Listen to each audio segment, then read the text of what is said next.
Hello,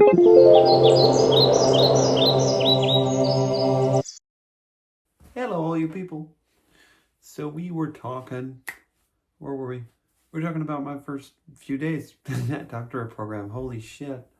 So, actually, whoa, my hair is wild and so much hair.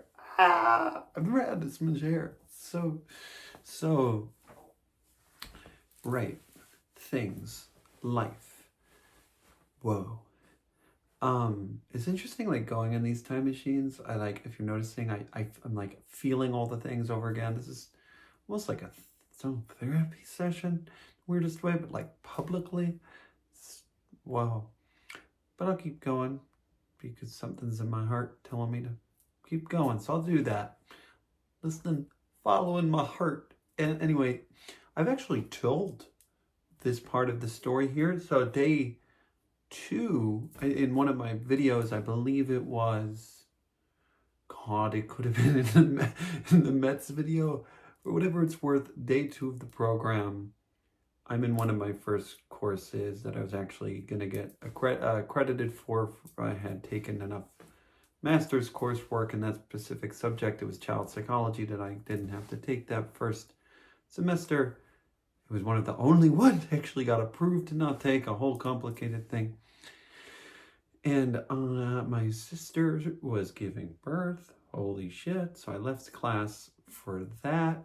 And ended up that night also, right after I left the hospital, ending the dynamic that I had referenced earlier, that I was assaulted in, finally came to an end.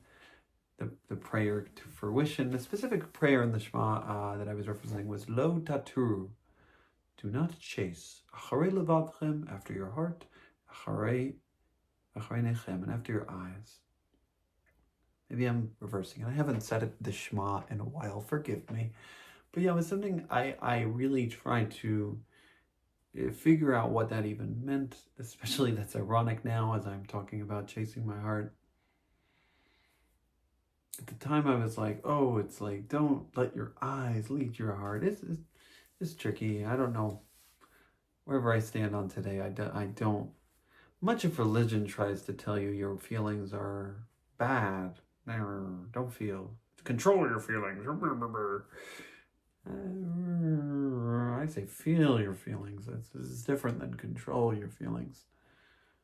And do so in healthy and safe spaces to feel your feelings. But anyway, so that was my prayer, and it was somewhat helpful. And so, yeah, that same night, the Mets blew a 10-4 lead in the 9th inning, and a mouse ran in my apartment, and I said I needed to start therapy. God. Oh, man. Another piece worth mentioning about the beginning of this journey, it could have been on day 1 or 2. They assign you like a big brother type, like a second-year student who helps you figure things out and just get welcome to the program. And it was cool. My person would end up sitting next to me at graduation 5 years later. That was kind of cool.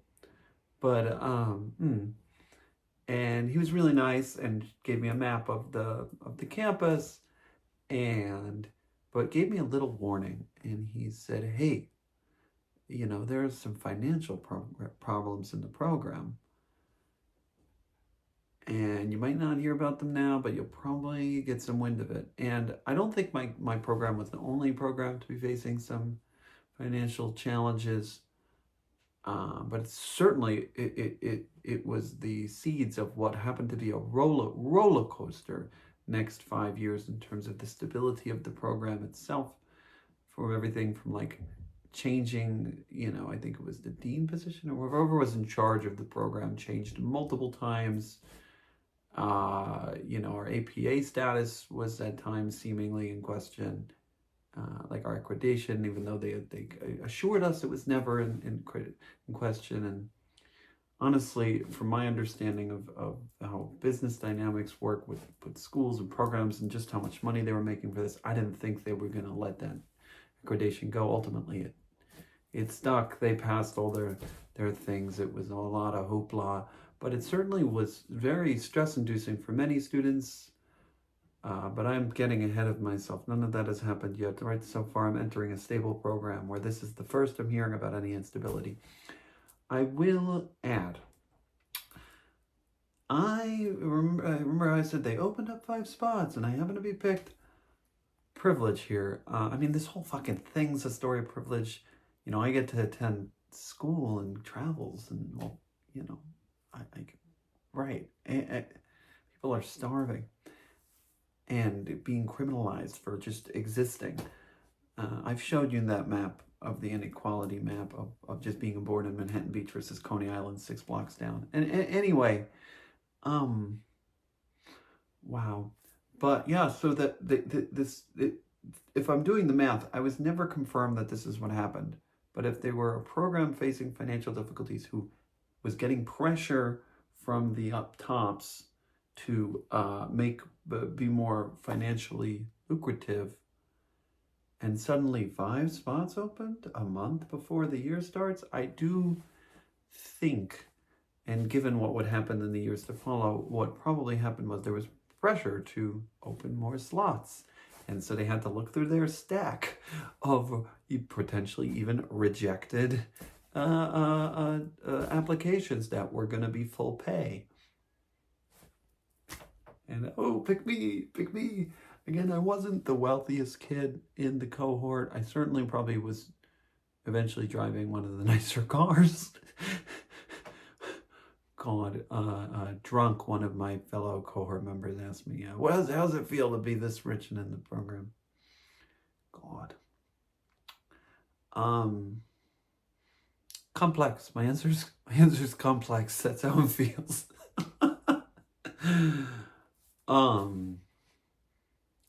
But yeah, I look, they looked at my application. I worked very hard. I was very passionate about this as a dream of mine, but certainly for everything to be set up for me to be a human being that had the experience I had, that was in that position, and yeah, to potentially even have my application read and accepted. I think you can't ignore all these factors of privilege, and I'm going to dedicate a whole video to privilege in the next phase. But it's just I can't do these videos without just like I rewatched the first one just now, and I'm just like, fuck this kid. Oh, but we're trying to be kind. We're learning how to be loving. It's a real, once you see privilege, it really starts to get harder and harder to unsee. Oh, and then the more you look, the more you see it. And it's like, oh.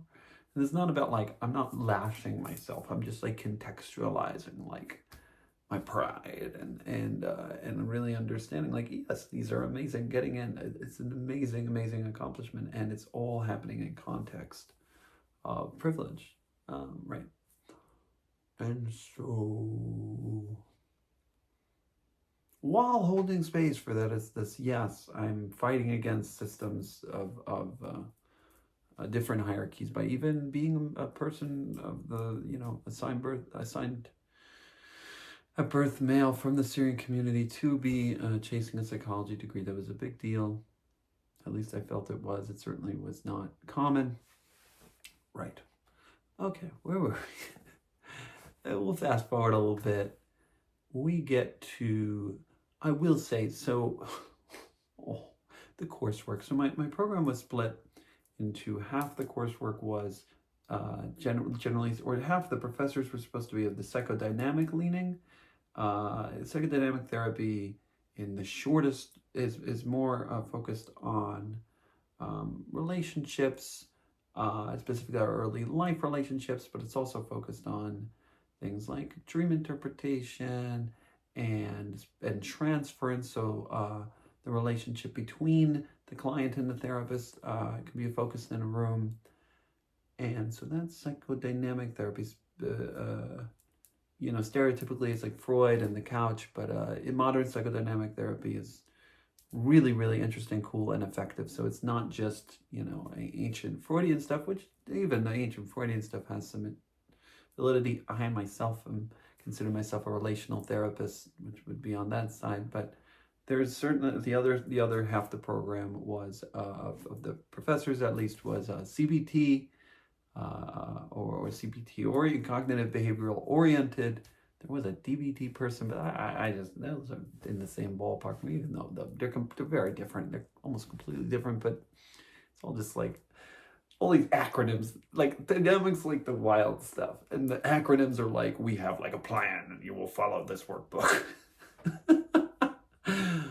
God, CBT stuff's interesting.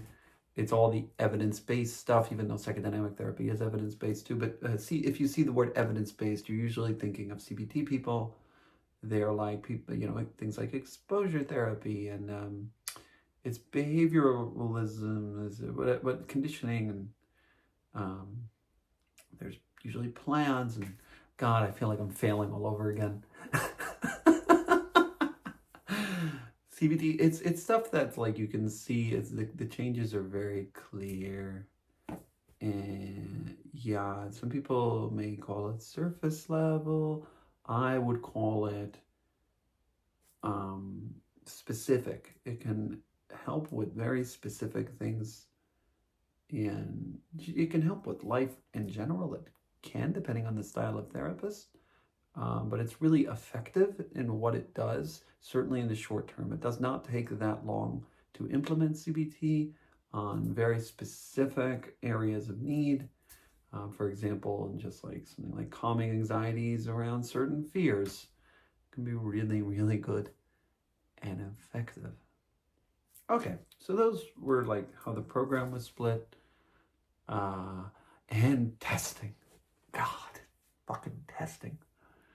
I say I hate testing. Now, IQ testing is interesting on the surface. I mean, it has a lot of depth too, but it's, I'm going to learn how to do IQ testing. We're going to learn how to interpret things. Wow. And God, it was so boring.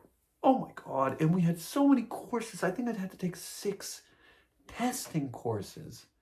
And like, testing was like a bonus for me going in. I'm like, I'll learn testing. Oh, it was like such a focus. And the APA requires that, so it's just part of what we had to do, and it's like this special thing that only psychologists can do. Oh my God, I wrote a poem about being in one of these courses called Broken, where I just wondered if anyone was paying attention. We would be, the students were on their laptops. This was just pre-COVID, but even in the class, like we're on our laptops. I don't think many people were paying attention in these specific courses, but I can only speak for myself. At times it was really, really difficult to sit. These classes were 2.5 hour long, all of them. It's like one break, maybe 2 in the middle. And God, when I was in my master's program, even in college, usually classes were an hour and a half. And that was a long time, but an hour and a half, break in the middle, I can survive. And they were more engaging. I felt treated as an equal. I took even doctorate level classes in my master's program. I just felt much more treated as an equal. Here we're like sitting down. Our cohort was a bit too big, and perhaps me and the other 2 people were late additions contributed to some of that, but they could have found us a bigger classroom. So some of the stuff was like we were stuffed into these old buildings, and it's just monotone voice with slideshows. This wasn't every course. We had a cool CBT course. We had a cool psychodynamic course, but God, some of these courses, you did too.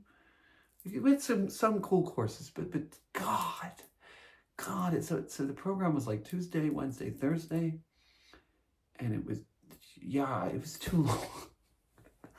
Oh my, it's hard to describe, but just sitting there, and I would start at times. There were times where I noticed, like the teacher would call on. I'm calling them anyway, the teacher would call on students, and I would notice them not paying attention and trying to make up stuff that as if they were, and I would just start laughing, and I had to at some point tell the professor that I had a laughing problem and that it had nothing to do, I wasn't laughing at her or the class, and that it was just anxiety or something that I was working through. Oh man, it was really. There were a few students in the cohort who felt similarly, and we'd go hang out on it.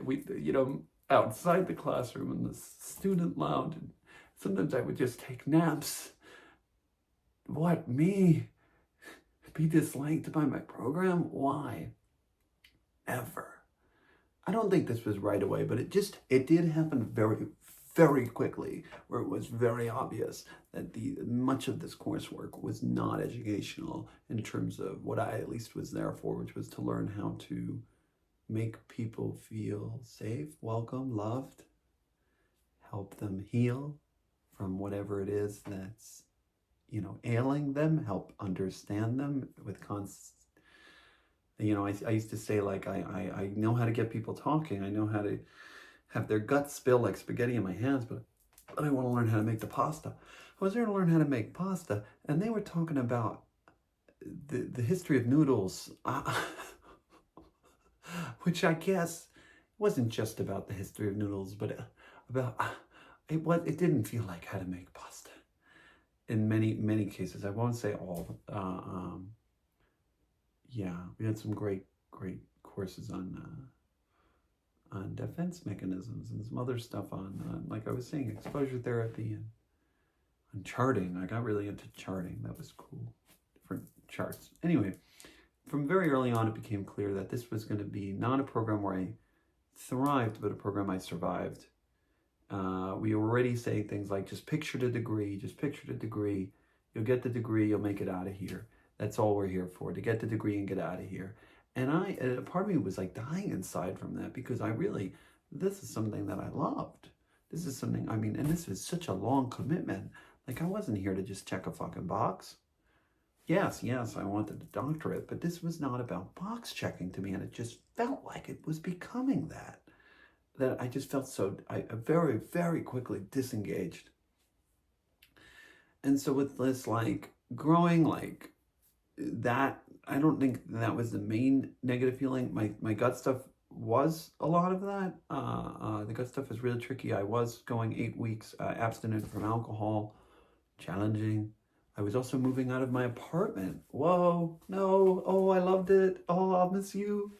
Oh, I was really crying. I threw that last party, and again, something I'd already referenced, that whole friend debacle, the birthday thing. Whew. But yeah, that apartment, I said goodbye, and I had this wall of pictures of all my friends, and I put it all into this photo book, and oh, yeah, there's a great scene of me just like outside crying in a park right outside my apartment, and I'm being like consoled by this person who is a big, major person in my life, and who, oh, yeah, sweet moment. And, oh, and so,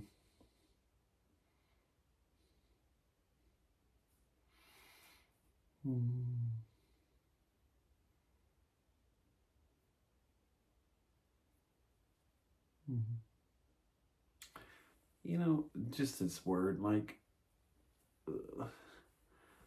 leaving home is hard, and there are some relational dynamics, while ultimately they're part of problematic systems and they themselves have problematic parts.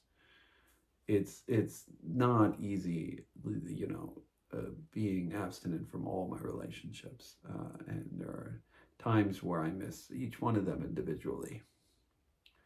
It's not easy, right? Though it has been healing, different things. And so, right, I left that apartment. I was looking at it for a brief time which was like, I put so much of my heart and soul to that. So I was like this wandering person. I was thinking about potentially moving to Long Island, which would have, to Great Neck specifically, which would have given me access to the Persian Jewish community, which I didn't know that well, but I was getting to know. More on that in a second. And or living in Manhattan, but near the train station. Because at that point, I was scootering to Mignon in the morning at Mag and David, which I was now dedicated to going to Mignon.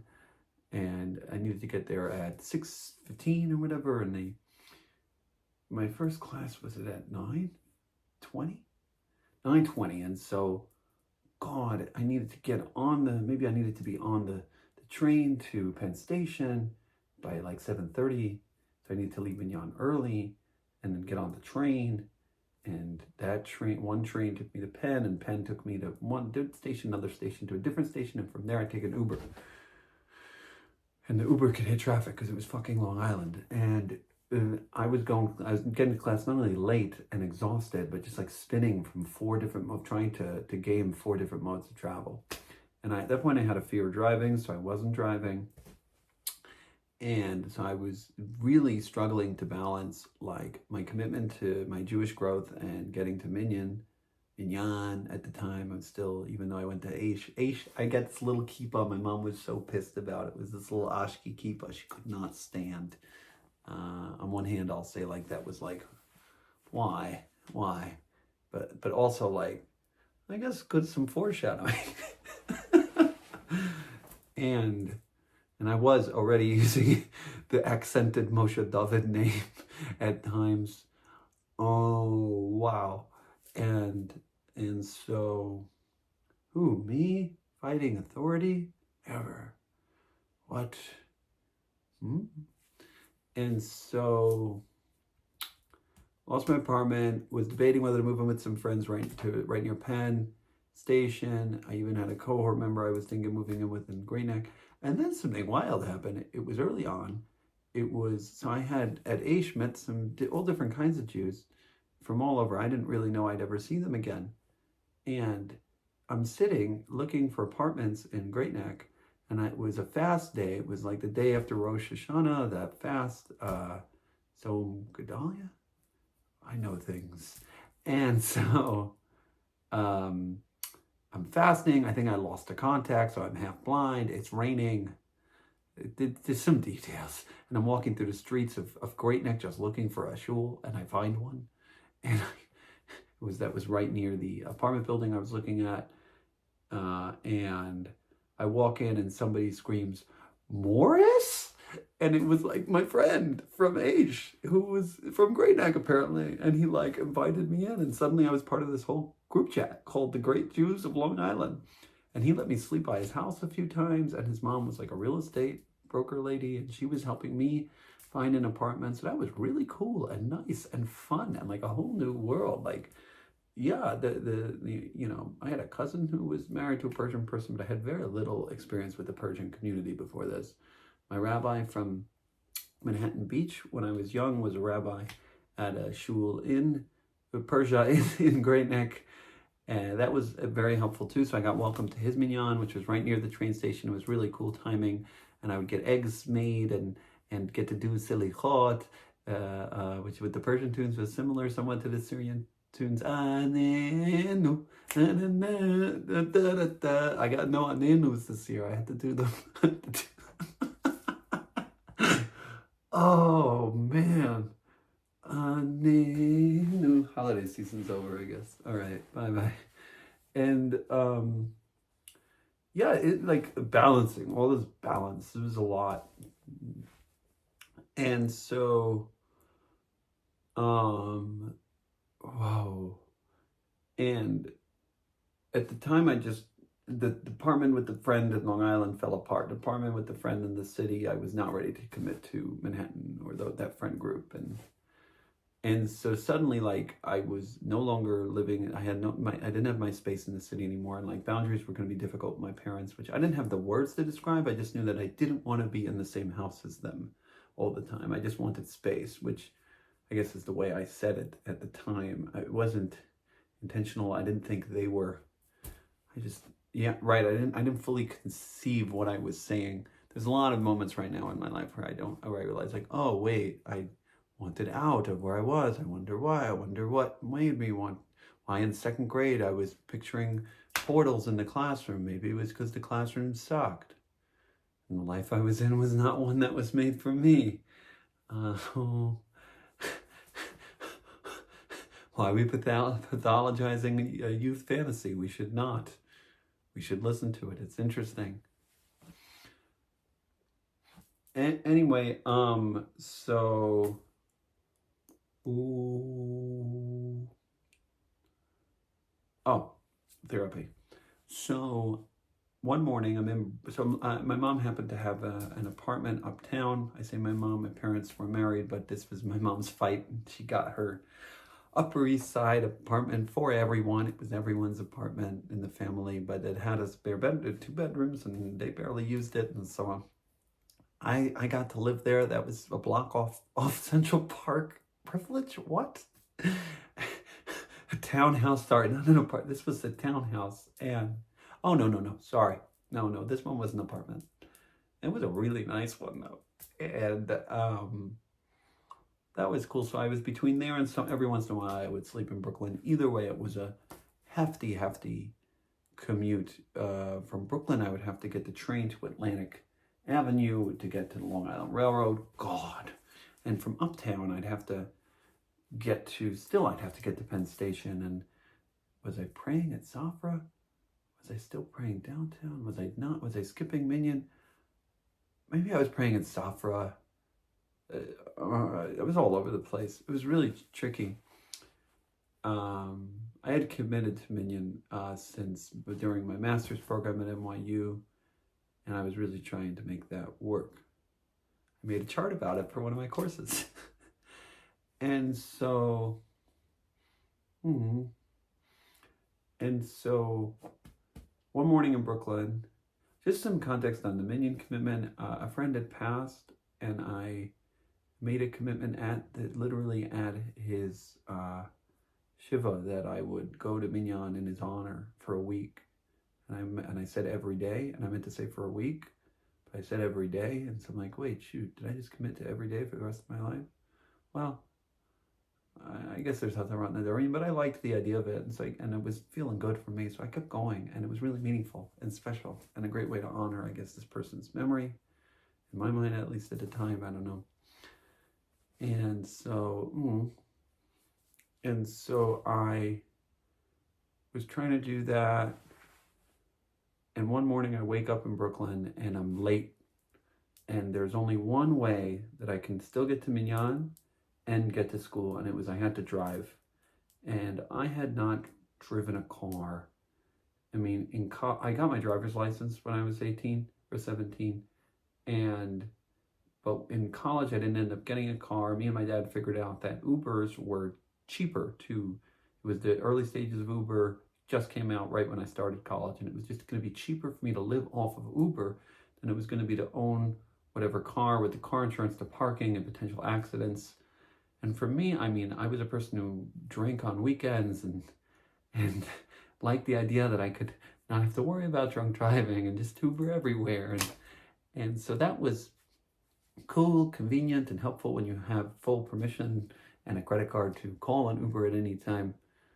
But at this point, like, Uber wasn't an option every day. That was not in the cards, and the train was exhausting, and so it was going to be now or never. And my fears of driving were very much connected to my fears of authority and my relationship with my dad. He was very specific about, damage to the car. I had damaged a car trying to park it once in the skinny driveway, and he blew up. And it was, he had not blown up as much recently, but certainly things around car trouble and him were like all the stress. And you kids don't fucking stop. You never fucking stop. Oh.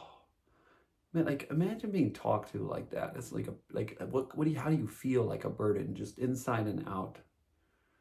And I get it. It's stressful to be a Syrian dad. Like, I get it, but like, please don't take that out on me. I'm just a human being. Human beings make mistakes. And so with my active imagination in cars, like, I would constantly be on alert. Like, if someone hit me, it was going to be a problem too. So whether or not it was my fault. And so I constantly was just looking everywhere and picturing accidents, potential accidents. And it just made me an anxious driver. He was like in my head the whole time. Like, I was one of those rare drivers that drove really slow. And like was really careful about my turn signaling and stuff like that.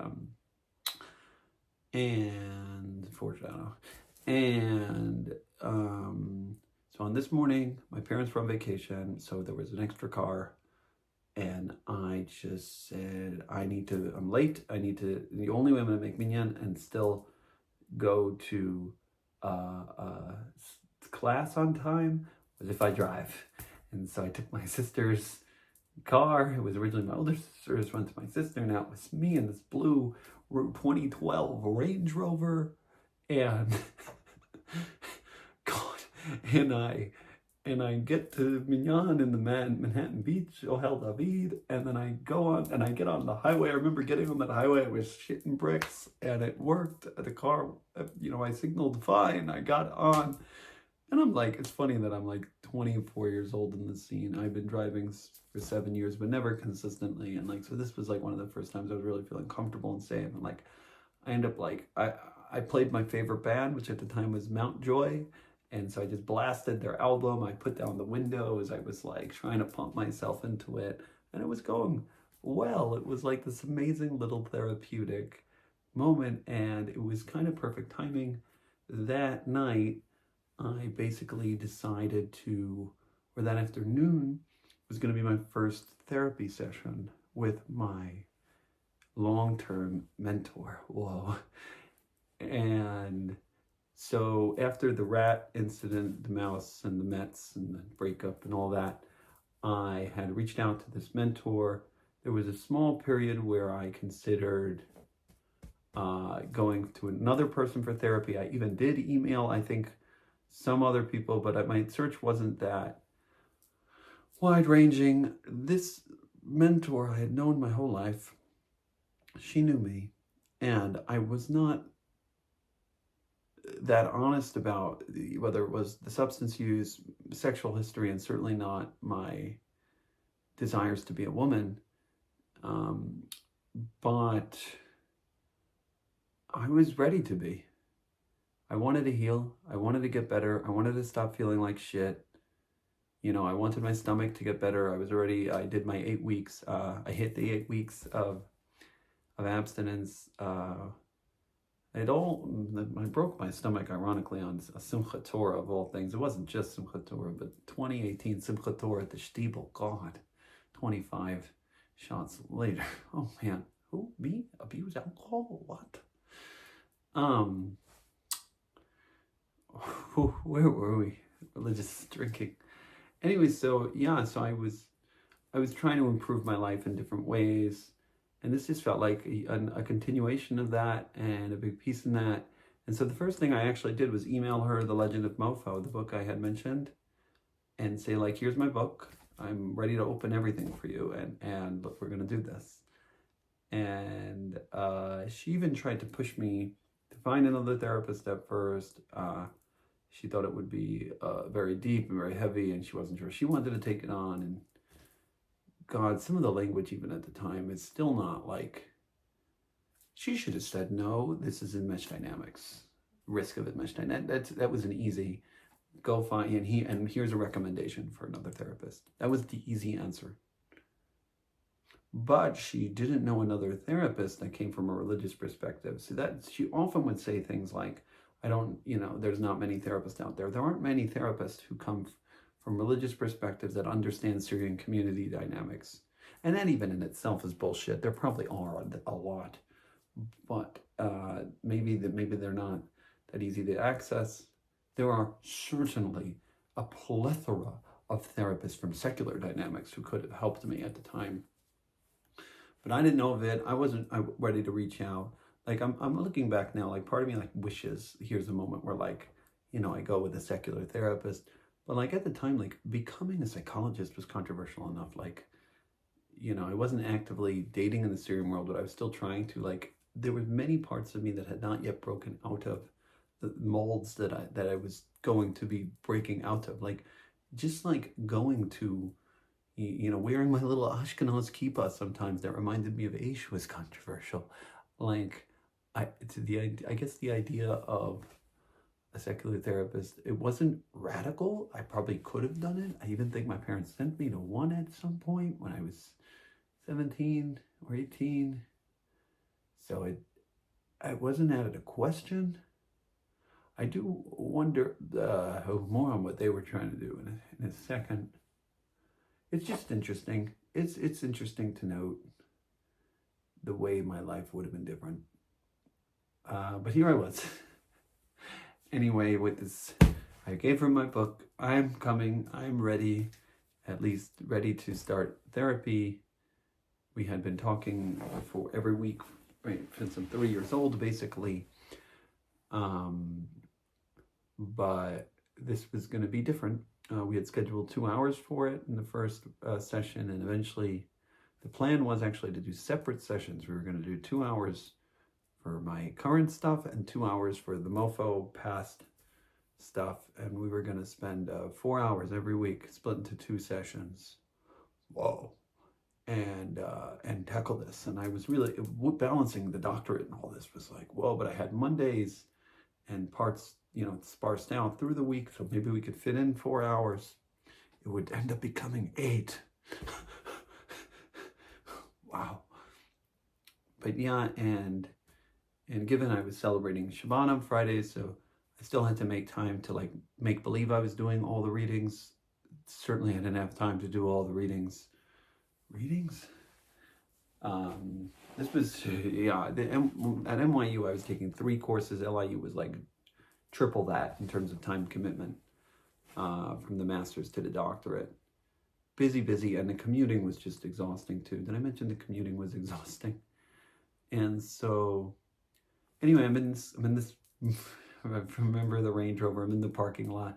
I made it to the class on time. I made it to school okay. And I even, John Mayer and the Grateful Dead and Co was playing at the Nassau Coliseum that night. So I had book tickets to go with a friend of mine that I had made in college in Boston. And so we were going to go check that out. That was going to be cool and fun. And was it with my friend that saw me at the shul too? Did he come and I happened to bump into the guy from Boston? Probably both. I don't even. I think it was the friend from shul. I also got introduced to Zusha at the time. I was in the very psychedelic rock phase. That was fun. And so, more. There's so much more. I'll leave a part out for now. And so I go in to the therapy session, and I'll never forget the moment. Like, my heart's pounding, and I am, wow, and I'm not ready to do it, but I am, and here I am, and I've seriously, never, beyond like someone I was literally having sex with, but like I had never told anyone this part of me. And with my heart pounding in the front seat of my sister's car, I on the phone with my therapist, I said, I've wanted to be a woman my whole life. Or maybe I said I've had transgender feelings, trans feelings. I can't remember the exact wording I used, but I remember I just can feel my heart pounding and like me hunched over in the front seat of this car. And I remember her reaction. And it was just silence. There was a lot of silence in the room. And there's room for silence. Silence can be great. Silence can be therapeutic. A big thing was just shared.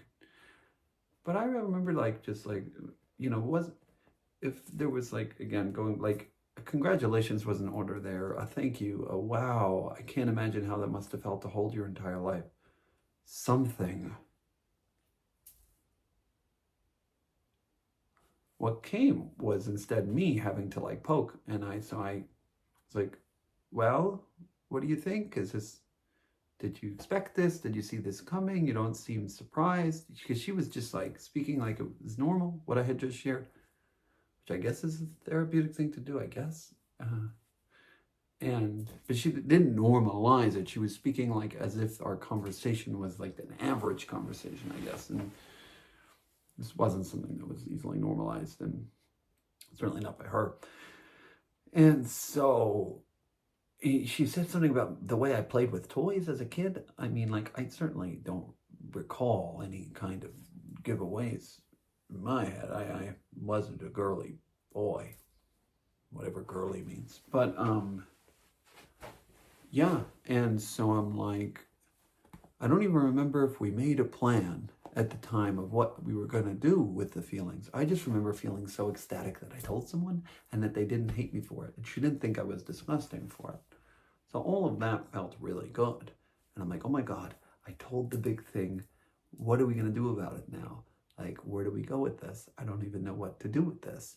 And whether or not the plan was specific, it certainly happened where we barely ever talked about it after this. Like, it was said, it was this big release and this big reveal, but our plan was still the same plan. Address past problematic behavior in the 2-hour sessions and whatever's going on in the current. She would occasionally reference things like, if you were with another therapist, they would have you trying on women's clothes right now, or like trying on all sorts of things. That's the way she would say it. And as if like I was lucky to be with her, which is, I mean, I have dreams still to this day, like I'm back in these sessions and I get to hear the words she used. And some of the phraseology was just so clearly, like in the dreams, I fight back now. I've broken up with her in my dreams so many times. Oh, wow. And I finally fight back because at this point I'd be able to register, but then I didn't fully register. I was just, this is this person I honor, respect, and have been, has guided me throughout my entire life and is one of the more stable people in my life. I will say, like, with everything going on, despite all my criticism, she was still one of the most, sound, grounded people I knew. She wasn't involved in all this crazy Syrian dynamics. She had a big and large family. She seemed to validate and love and care about. There did seem to be some of that, and had this religious value set that looked, at least it was integral, as in it wasn't hypocritical or confused. It was very clear she was practicing Orthodox Judaism, not some weird hybrid middle Syrianized thing. And she certainly wasn't as obsessed with the material. So all of that, was aligned with my goals and values. Yeah. Tricky. Whoa. And so, yeah, I did the thing. Congrats to me, but where did it go? I guess I don't know if in the moment we called it a fetish and an escapist thing, but we basically treated it as if it was, like as if it was going to be, acted out in some ways, and that I think we said, when I asked her, like, what we do, she said, we'll explore it whenever it comes up, whenever those feelings come up, we'll talk about them. Which seemed actually somewhat, not a terrible, it wasn't the craziest plan. Again, I didn't fall for, you're diseased, this is a disease. Like, it was still somewhat like, this is a feeling, but it was just like, if this is a feeling we're going to manage. I'm still dating as a man, and in the Syrian, there was certainly, we had plans to be in the Syrian world, in which we did at the time, and I say we as if we were, there was very much a we. It was like this weird team thing with my mom hovering somewhere. She's still paying, but also not like wanting me. I'm sure they had different plans. My parents were against a lot of this therapeutic dynamic, but I will not credit them. I will not credit them for being against it for the right reasons. They were against it because they wanted me within the Syrian structure. And this potentially challenged the Syrian structure. Right. So let's be really clear on that one. No. It's like the Natari Karta. Like, yes, the Natari Karta don't like the Zionist program. The Natari Karta are not good people. We should not be honoring and respecting the Natari Karta for their anti-Zionist opinions. Yay, thank you for being anti-Zionist, Natari Karta. We can agree on like one thing. They're supremacist they they see non-Jews as less than human. We don't have to spend a long time talking about that. So my parents not wanting this dynamic. It wasn't clear at first. I don't think they were completely against it right away. I don't know how much I even shared with them. That was part of the advantage. I didn't have to share much. My hours went up a bit, you know. Maybe I did. Maybe I was proud to be in therapy. I think I was at the time. I was like, I'm in therapy. I'm doing the thing. I'm learning therapy. I'm in therapy. You know, my program said we can't require it, but we recommend it for everyone. And yeah. There was also, where was I? Oh, okay. I mentioned Tatarsky. So I was obsessed with this addiction clinician, and he was running a consultation group, and it was mostly for active clinicians. But I was able to, I had already gone to a few of his conferences and had a relationship. And I said, look, I'm in a doctor program now. I won't be seeing clients till next year, till my year 2. But if you could please let me in from now. And he did. Of course, it came with a price. You know, it costed money to be in that group. So most brand new clinicians were too busy going into student debt to be able to afford to be as part of a consultation group like that. But I didn't have to worry about things like that. So I think it was like an $1,000 price tag or something for this 10-week thing. Relatively was whatever. And so, but for me, I mean, a massive opportunity to be one of the leaders of the field and in a room full of other therapists in a, you know, really forward-thinking group of minds. And I emailed, pushed, and got in. It was exciting. So I was in this consultation group once a month. That was fun. And I got to go to this open house, and I vividly remember being at the open house, talking to one of the therapists at the place was called the Center for Optimal Living, and a place I dreamed to work, and I would end up working for a year. And I was talking to one of the therapists there, and I just looked at him, and I was explaining exactly all these dynamics I've been explaining to you now about, you know, I literally said the words like, my parents thought, you know, being a therapist is kind of a job for girls, or my community looks at it that way. And I remember the looks on the faces of the two therapists I told this, like they just like jaw drop about how, I guess, behind in the times my world was, just how like a lot of the words old world came up a lot when I tried to explain to modern therapists like what I was going through. My friend at the shower said we're like, you know, would say things like we're 30 years behind or something. And he thought of it as a compliment. God, in certain ways, and it is interesting how, you know, immigrants intersect with American culture in terms of modernity and stuff like that, and hanging on to old world values. I mean, that's a lot of this channel's focus has been talking about that intersection, and I have had conversations recently about like how to honor old world values while, you know, you think of like Tuvia and the whole story of Fiddler on the Roof, like it's very relevant to my story, I think, at least one, you know, the children in that story. And yeah, it's really tricky because a lot of these old world values are sexist, racist, homophobic, and those don't deserve honor. Those deserve to be named. And so how to balance that is complicated. But I think the first things first is to name the problems, and then once the problems are named and actively being dealt with, then we can start to talk about how to properly honor the past, not the other way around. We don't have to, you know, be, you know, kitty gloves. We should tear it to shreds, and then once it's torn, then look behind and say, oh, okay, like maybe there was some good pieces. We can do a little sifter and find the gold in there. But it's got a lot of garbage. Oh.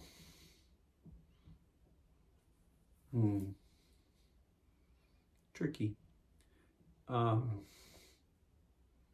Hearing it to shreds is pretty violent.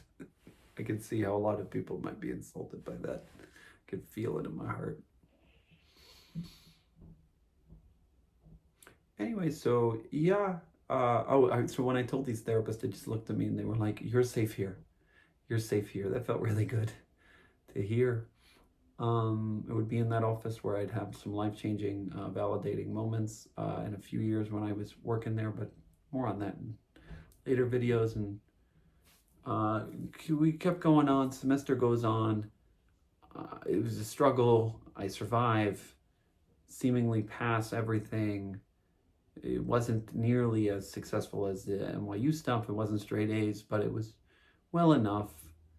Except, so I remember, okay, so we're gonna start to talk about the break. God. So there was a break from about December 13th, when I handed in my last paper, until January 26th. Whoa, college. And so, you know, again, most people are in large student debt, so they're not doing much. I was a jet set Syrian Jew, so I had a bachelor party in Pennsylvania, low key, and then a trip to Aspen and Miami, and then a trip to LA, and then a trip to Aruba. I'm not kidding. With my cousin's wedding in the middle. Whoa. And so before all this, God, I was doing it in Miami. I was staying by my grandma. In Aspen, my parents were, you know, I was staying with my parents. In LA, I was staying by a friend. In, where's the other one? The cousin's bachelor party was like, we didn't, maybe we spent a night in the hotel. Where else did I go? LA, Miami, Aruba, Aspen. Aruba was with my parents too. It wasn't like I was like jet setting. I always had an excuse to like think of myself as not as like assholey as the next asshole, you know. But God, motherfucker, that's a lot of flying. So anyway, so before all this, there was like a finale holiday party at this restaurant called Colby in a hotel in Great Neck. Worth mentioning, those hotels in Great, it was at a hotel in Great Neck that I had stayed at, and those hotels in Great Neck were depressing. You know, there were nights where I was commuting and just like stuck in these hotels, staring at the walls, feeling very alone. Loneliness was very real. And I really wanted to, I hadn't settled it on a time, but I was really trying to find something in Great Neck still to live and some sense of community. I was desperate for it. I was hoping my cohort would be that sense of community, and there were extremely supportive people, very loving people in my cohort. That I still have very warm feelings about to this day. If you're out there, thank you, love you. Specifically, there were two people who had very, ironically, seemingly both different journeys through their own relationships with Judaism, but also we felt on the same page in so many different kind of ways. And I guess to this day now maybe some of the reasons why are coming up, but it was all about like reclaiming our autonomy. Was, I think, the central theme in our journeys that did help us feel related. But yeah, I did feel some of my cohort members, especially some female ones, were very, very supportive, and I felt connected to them, and I was grateful for those connections. And but certainly there was we spent so much time together, the whole cohort. Like I just remember some afternoons, like we have a 7:40, a class that goes till 7:40, and I'm eating traditional noodle soup to just like get through the break. And God, I'm so exhausted, and having some laughs. It did have a family vibe, at least until the pandemic started, which changed a lot of things. We felt really close. I remember feeling really close. It was really nice. But again, still, even that was not. Everyone had their lives and went home at night. I was a person in search of a community feel, and it's not something. Which is funny. I'm part of this whole Syrian community, but in the Syrian community world, I was supposed to be married at this point. I was already 24 years old. Like, it wasn't like my friends were hanging out on a Tuesday night, and if they were, like, I didn't really have that much time to do it. Do you know all the commuting? So it was tricky. So I was fantasizing about maybe finding something in Long Island. Let alone, I had no idea that what I would find in the Shar in Far Rockaway, but you can start to see why a place like the Shar, the place where I ended up being Mikareved a couple of years later, was so attractive. Whoa. So anyways, we have this holiday, winter, Christmas, Hanukkah thing at Kobe, kosher. Did I mention there's a lot of Jews in the programs? It was a kosher night. And I show up there and my fucking cohort member got me drunk before we went. And he knew my history. And we got wasted. He served me he was learning how to bartend and make certain mixes and erga. And we get there, and I'm very intoxicated around professors. Not good math. And I see one professor, and he is surrounded by these gorgeous women who are in the cohorts above mine. Like, at least I look like 5 or 6, and they were like just staring at him with these eyes. And you could argue that I was projecting, but this is what it looked like as a person just sitting there watching this. And this was a male, good-looking professor, a young male, good-looking professor, and all these students like, and they walk away, and he's just standing there, and maybe I'm drunk, maybe I'm just like hoping this can be an authentic, I guess, man-to-man kind of conversation. God, and I walk right over to him. And this is the person that accepted me into the program, by the way, God. And I just looked at him and I said, what is it? How do you navigate having all these students that, want to have sex with you? Or something like how do you, yeah. I was genuinely curious, like how someone... we never spoke about when attraction comes up in the therapeutic dynamic, ever. Never. In the cohort, maybe for half a second. Not nearly enough. That needed to be a course. Certainly a whole class. But right, so in this drunk moment, he just looks right back at me, stares me down, and says, "Walk away. Walk away now." That was his... Oh... And I get it. Inappropriate comment. You know what? Fuck that. Fuck you. Feels good. And there'll be a parallel moment where someone told me this. Look, I think personally, looking back at this, like, if he were to acknowledge anything I said, it could put his job security at risk. Beyond he was a very professional man, and so he certainly was not going to acknowledge the reality of anything I was saying, and probably wouldn't still. Like, why would anyone? Except if they wanted to be somewhat authentic and say, he at least could have said, I disagree, I don't think that, maybe you're projecting. There were kinder ways to do that, but I guess the safe thing for me at that point was to walk away, and so maybe that was kindness. So anyway, some drunk good memories after. I think I offered one of the student teachers to get high with us. It was a student teacher. So it wasn't that bad. God. Yeah, that was the start of a long break. And fast forward, so I go on this bachelor party, a low-key one, to just the night at Mount Erie Casino, and it was okay. We had a good time, and as I'm leaving, nothing crazy. He's a, calm and collected guy, but it was nice to support, and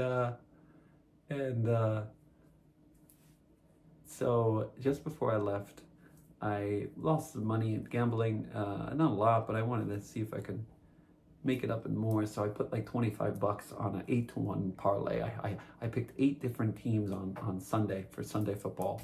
And I knew football decently, but God, left this out. Brief. I already spoke about it in the fantasy football episode, but the time I almost got arrested on my campus was like 3 months prior, when I was screaming, "You!" about my friend who vetoed the trade. I played a lot of fantasy football that first semester. But anyway, back to, I picked 8 teams. I needed to get every single one I needed to hit. It was an 8-team parlay I think one of them wasn't a team, it was Mahomes going over a certain amount of yards, but it was great. But it was relative, each one I thought was like possible. And like as the day went on, we left the casino, we were on our way back. It was $25 to win like $5,000 or something stupid. And we're seeing some of them hit. Like me and my cousin were in the car, we're listening to the radio. It was actually, there was one game left, and it was the last game, I think, in Raiders Stadium in Oakland. And like we needed them to lose. We needed Minshew Magic. I think it was Minshew Magic, and we got it. Like we were screaming in the car, and he's like, "This is I love my cousin. Like he was on the bet, but he's just screaming with me, and we were just going bananas." I ended up hitting the first 7, and that would won me already $2,500, and we hedged the bet, so the night game didn't matter. I did hit it. I had to drive all the way back to collect my earnings and then pay off. However, we hedged the bets, but I won $2,500, and that won't even be the biggest winnings I get during this break. We'll talk about another. But like this was some, like, who hits these? I had this dumb luck, especially for a person coming from such privilege. And so I just remember showing up with the receipt back to the casino. Wow. In all this, so I had planned to fly to Aspen with 2 of my cousins, and my family was coming in the next day. And I was going to be staying with my family for a week or 8 days, and then going to Miami for another 4 days or so. And after that, there would be like a 5-day break where I could do New Year's in New York City. And I had planned a trip to drive up the Big Sur with a friend from college who was in California. Well, and after that, I was again booked for at least 4 Aruba days, and then I had to get back. My semester was starting again. Whoa. And so now I'm flying to Aspen, and the deal with Aspen was tricky because, you know, jet set, Aspen, Christmas, the whole thing. But 95% of my semester was wrapped up. We had the holiday party, but one of the frickin' professors scheduled a test. The testing professor, God, scheduled a test. She was the only one who did it. Scheduled a test during, like, technically it's a testing week, but it's really for like the undergrad kids. Like no one else had a test scheduled that week except her. And so I thought my semester would be over, happened to be still going on, and I had a flight booked that day, and I didn't cancel it. I called the airline, and they told me there will be Wi-Fi on the plane, or I looked it up online. There's going to be Wi-Fi on the plane. And so it's an online test. I'd be able to take it from the plane, and I was going to be okay. Right. Ooh. And there was this hilarious moment that my cousins still don't let me live down, or at least if I were to talk to them, they, you know, they didn't let me live down for a while. And and we get on there, and they know like I got this test, and you know, I got Wi-Fi, I'll be fine. And they're like, what if you don't have Wi-Fi? Like, I'm a Met fan, you know, something always goes wrong. And I get on the plane, and classic, there will be just an announcement, there's something wrong with our systems, and there's going to be no Wi-Fi on the flight. And they just look at me. And I looked up like when we land versus like when the test is, I can't even take it anymore. And it was like an hour window and maybe some change if we land early. And it was like, holy shit, if we're delayed. We landed a little early. I literally landed, got off the plane, got on the computer, raced through this thing, and passed. Fuck me. Holy shit. While they were waiting in the van to go to the hotel. Being jet set ain't all easy. And so I'm in the van going to the hotel. I can't believe all this shit worked out. And I'm half expecting to get an email saying I failed, but I think it told me right away I passed, you know, and so I'm like, I'm panicking. I checking through my emails, and what pops up? It's an email from that same professor from the holiday night. I'm like, oh my god, is he getting me in trouble for holiday night for those comments? And I check the email, and it's not about the holiday night comments, at least explicitly. He started talking about the project that I did for his class, And basically, I had recorded a mock therapy session with me and another student where I helped him get over, ironically, his fear of driving. I think specifically it was the fear of driving, or some fear he had, and I helped him work through his fear. The thing was that my fucking friend who I was doing this with, farted while we were making the video, and it was horrific. And so I just started, me and my laughing, and so I started laughing in the video while I'm trying to do this therapy. And so I went right after that happened, immediately after this happened, and told the professor, like, hey, I'm laughing in the video, like, is this okay? And he goes, yeah, laughing's normal. Everybody laughs a little bit. You're fine. Leave it in. I said, should I edit it out? He said, leave it in. The email makes no reference to the fact that we ever had that conversation, and just says, my laughing is inappropriate. It seems like I'm not taking this serious at all. There's been other reports that I'm not taking things seriously, and this is this can't be, continue going on. This is problematic. And imagine this is day one of my vacation. And I'm reading this email. And this is problematic, and I'm not passing you for my course, and you're gonna get basically a kind of score it says that you have to redo the assignment. You can still get a passing grade. A passing grade was a B, which in my mind is like mind-boggling that a B is whatever. You need a B to pass, or a B minus, whatever it is, and you can still get it. You'll redo the project. Or maybe he didn't even offer redo it at the start. I think he was just saying he was failing me in the course, and I just ripped back an email of like, hey, we had this conversation. This isn't fair, and he just emails me back again like this. Watch the tone of your email. This is very defensive. Blah blah blah. And I get it. Like perhaps, And suddenly I learned a very tough lesson very quickly. Like I'm gonna have to bow down. And, people in my life, throughout my life, have called me, certainly my parents, when I finally started sticking up for myself, has called me stubborn.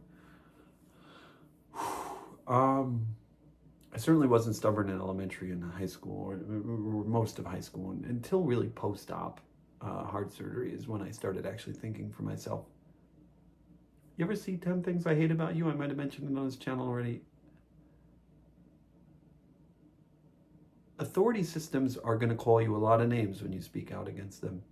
And while I clearly was laughing in this video, the tonality to which he came down upon me and the entire relationship between project and therapist, and even the idea of grading at this age level, at 24 years old, at a doctorate level program. Like, I was in doctorate level courses at NYU. I was in master's level courses, even the Babson courses in senior year, respected the students more as human beings and as almost equals. And this didn't feel like that. This felt like in 10th grade when my Flapish teacher saw my picture, and I made a global warming report that had like the planet Earth melting, frying like an egg on it, and he gave me a 70-something and wrote, "The yolk's on you." It wasn't that horrific, but it was worse in ways. Questioning my professionalism. Like, obviously I'm laughing a lot. It's hard to take some of these things seriously when they're clearly not about healing. They're clearly not about they're about bureaucracy and systems and it's just fucking exhausting. It's soul draining.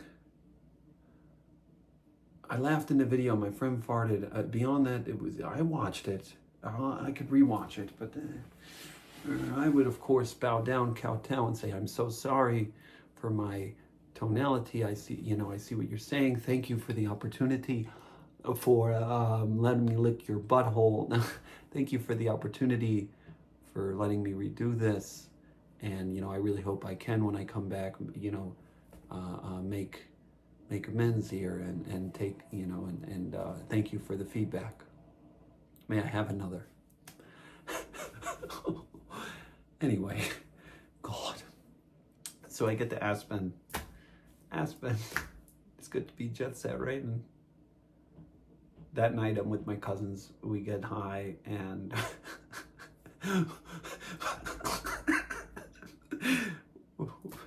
Oh God! And so we're eating. We're eating at a restaurant. You know, we're traditional style, and so, or at least we were. I don't know. I was trying to go to Minion. You know, there was a Minion in Aspen. There was Chabad, and we're eating this pasta, and it was a penne vodka, and I'm just like high and like not wanting to think about life anymore. I had like a stressful morning, and I'm loving this food, and um my mind was also blown. I had just found out that there was a Syrian porn star. That was, whoa, yes, that is a real thing.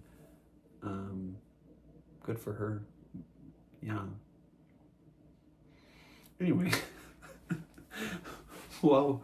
And so I'm eating this pasta, and anything is possible, kids. You can be whatever you want to be. And so I'm eating sex workers in any form, and certainly pornography is.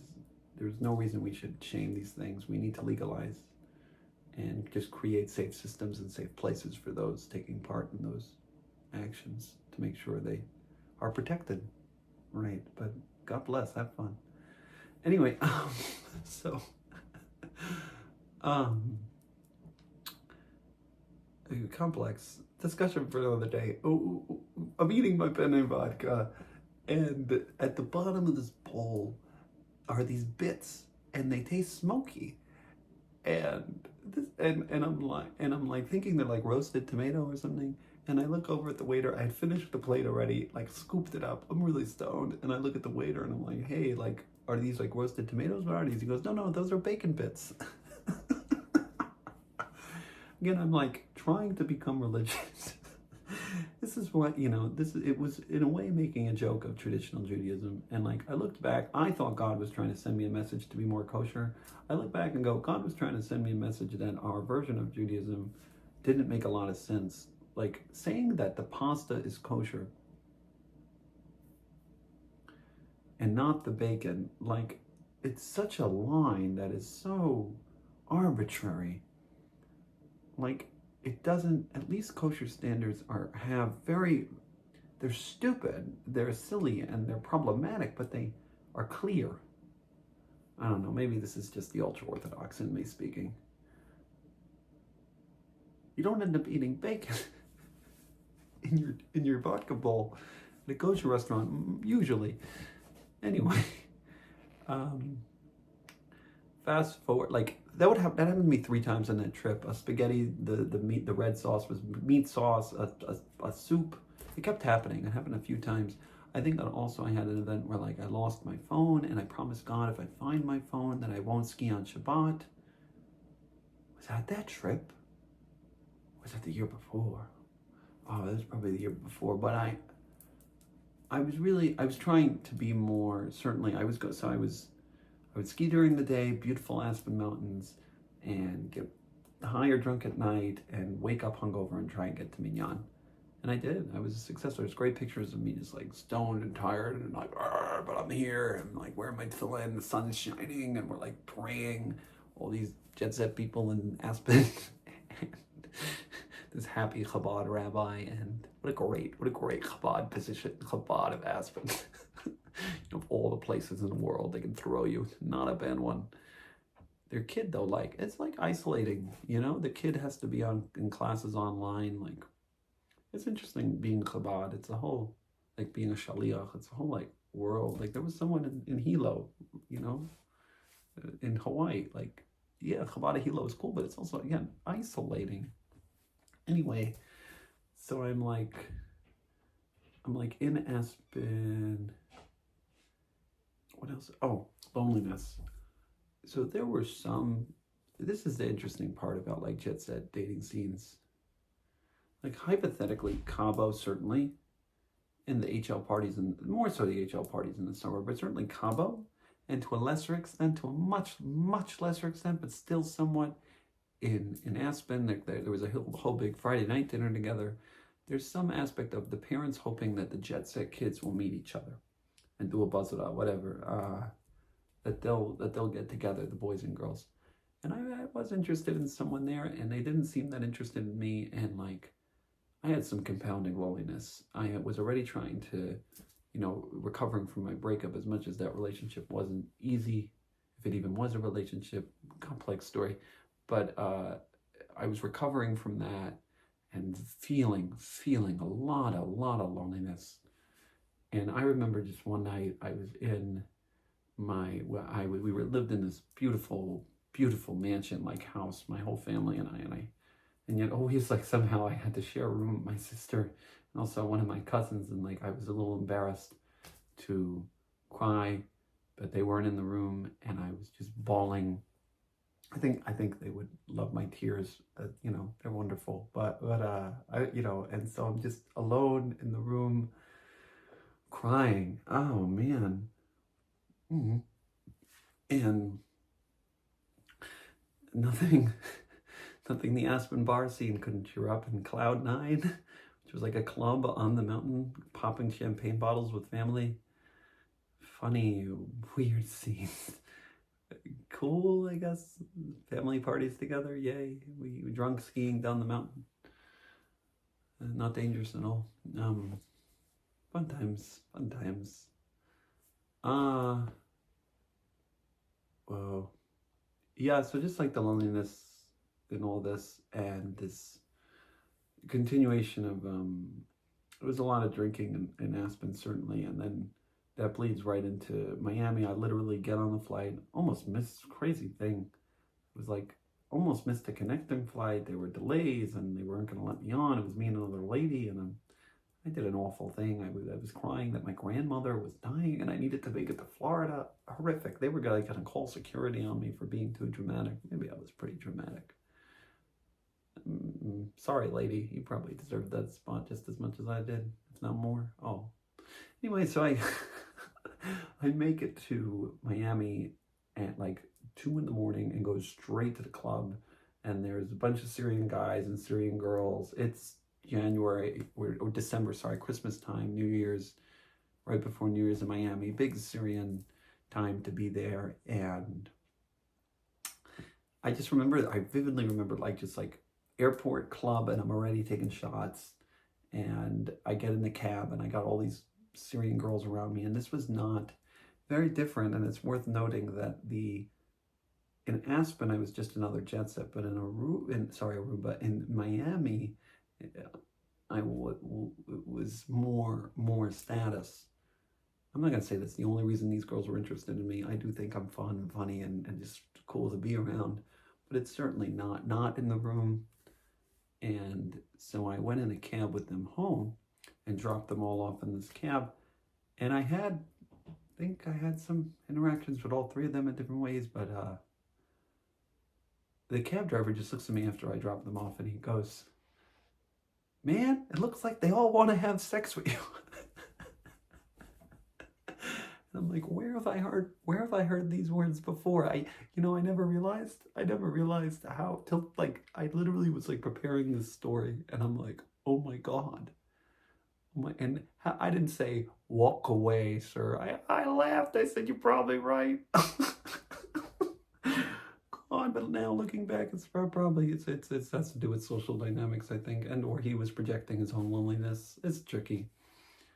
Either way, Miami, always fun. Miami, poignant moment in a club. I'm in club space. It's one of those that go till 8 a.m. and I'm drunk and crying. I had just heard there was a stabbing in a Jewish thing. This is Hanukkah 2020, I guess, or 2019, if anyone knows about this thing. And I was just tears over hate. Why is there hate? I think it ended up being a mental health thing. And I was randomly, there were three complete strangers there, non-Jew. I told this, and they were just hugging me and crying. It was a really powerful moment where I gained some faith in humanity, especially that's happening at literally 7:30 a.m. in a club. It was whoa, humans, yeah. And so at this point it wasn't all at once, but it kind of crept up on me. I was drinking every day for 11 days straight. And this can happen on vacation, but I remember sitting at a meal with my grandma there, who wasn't dying, and at least not faster than the rest of us, and God, I'm sitting there and my hand's like shaking and I'm trying to like, and I'm realizing I have no appetite. I can't even eat. God.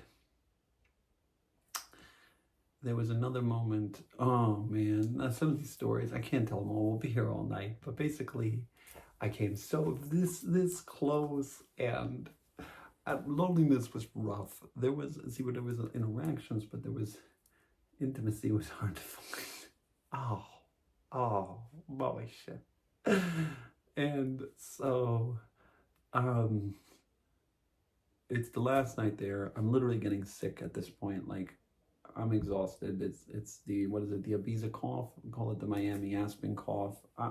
It's a lot of partying in a row. I'm like, dude, I'm done. It was me and my friend. We were just gonna smoke a joint and get ready for our flight the next day. And he gets a text that there's a girl in a jacuzzi that he met at some hotel that he thought would be perfect for me, and she wants to hang. And so we go out there. Imagine I'm like sick, tired, sleep deprived, way too much days in a row of alcohol usage. And she was an interesting character. We talked a lot. I was like, let's meditate in this jacuzzi. Like, it was three of my friends. We were like, but I like interesting characters. Who, me? Attracted to problematic people? Never. And so I was just like trying to be authentic, and I said this, and I went right up to her after the jacuzzi, and I'm like, hey, she was leaving, I was leaving, it was 4 in the morning. I'm like, hey, would you like to have sex with me tonight? And she's like, oh, wow, you know? And she said that she's picking up her friend from the airport, but she lived in Philly and would gladly meet me in Philly, and I should take her number. And I didn't know if this was real, but it was something. Guess yay for being forward and just asking, shooting your shot. And so I took the number and went home, and oh, wow. Yeah, I just had some stories. They flash, not all of them for now. And so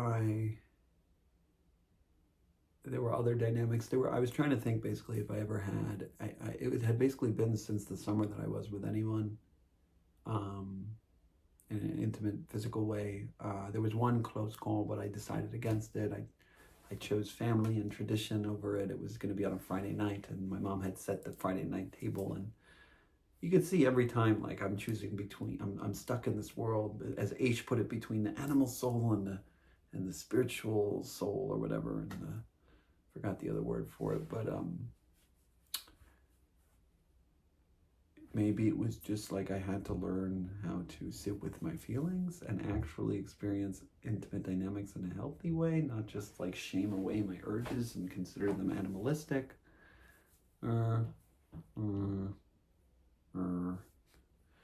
Anyway, we're getting late. It's late at night here. It's an hour and 25 into this video, but I'm getting there. Oh, this is gonna be like, the other one's 50 minutes. This is gonna be an hour 40. We'll see.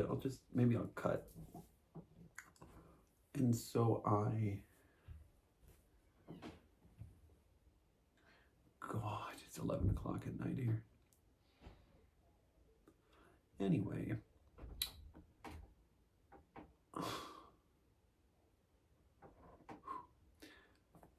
I get to New York and I pick up a fever. I landed on December 31st, hoping to go out that night. I had already had a friend and a party planned at a club, and I had 101 at least. And I tried all my tricks, sweating it out. Nothing was working. It was time. My body was telling me no. And so I stayed in. And January 1st came. I wasn't healthy enough to do the polar plunge. That sucked. But I went to support my cousins. He did it. And a few days passed, and I had my trip planned. My cousin had his debit, and then my trip planned to LA was the next day. next morning, or maybe even that night. It was Saturday night. I think I was going to the airport. It was going to be a red eye into LA.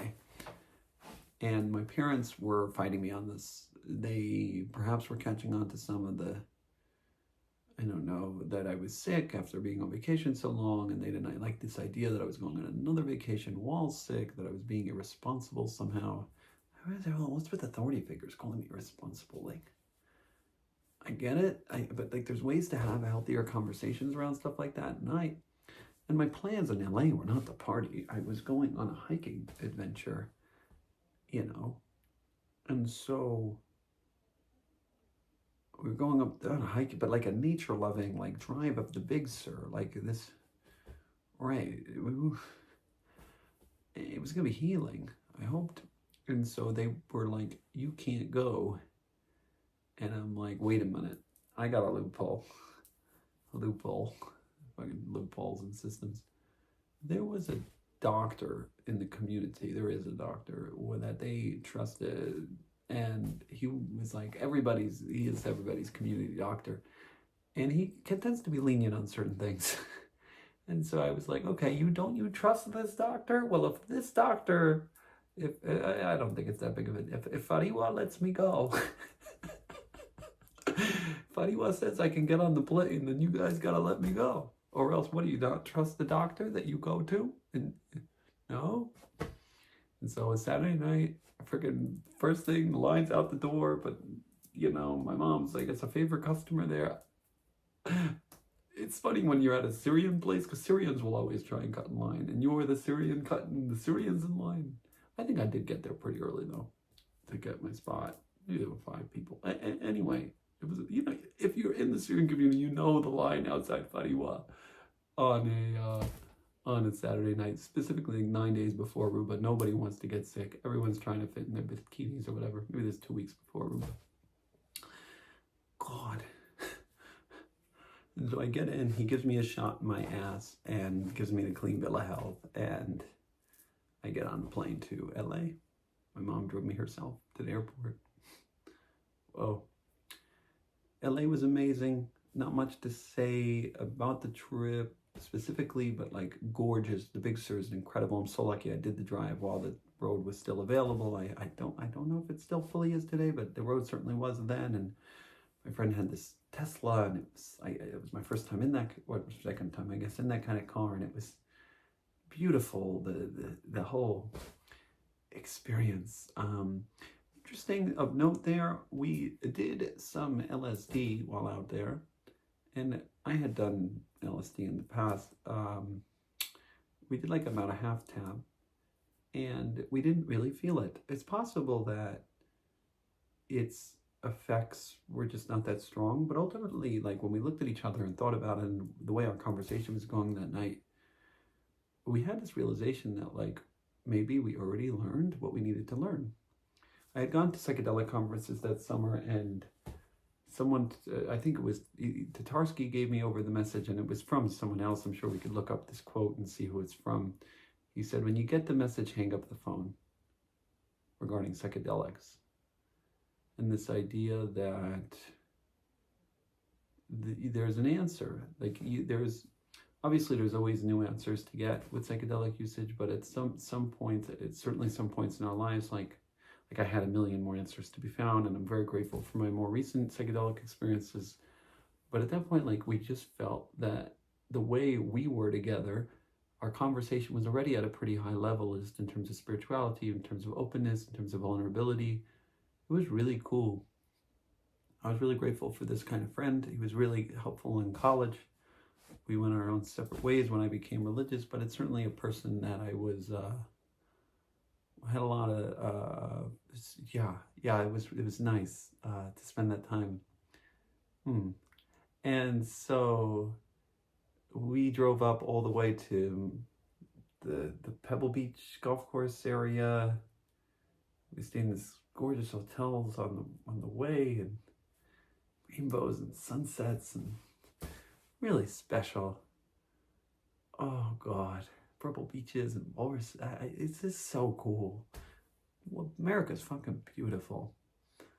Like there was 3 major drives I had done. That was like the third. I had done Denver to Seattle, and I had done New York to Shenandoah, and this was the Big Sur.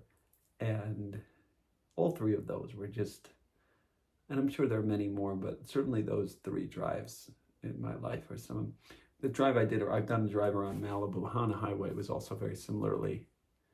Wow, there's just wow, wow, wow. Very lucky. And so it was healing. I drank a lot of tea. He was organic. And I ate healthy. And he was trying to, pitch me on meditation and yoga and acupuncture for my gut. I think he was making some acupuncture product at the time. And he was having dreams about Anthony Davis and the Lakers getting hurt, and that something big was coming, and he couldn't put his finger on what.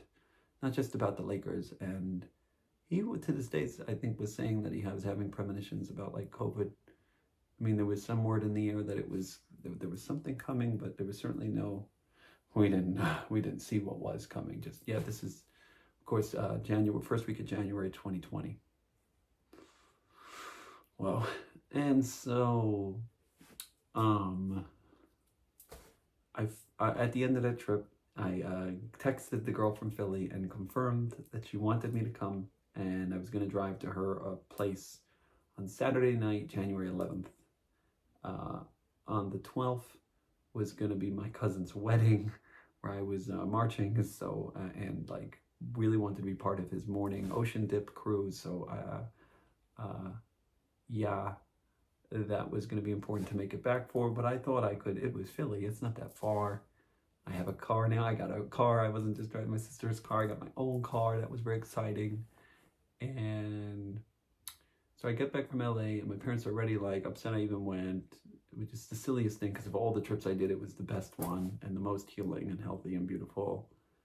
And I'm back, and I spent Friday night. I literally landed, went straight to a Tatarsky consultation group, then went into Friday night dinner with family, and this is vacation.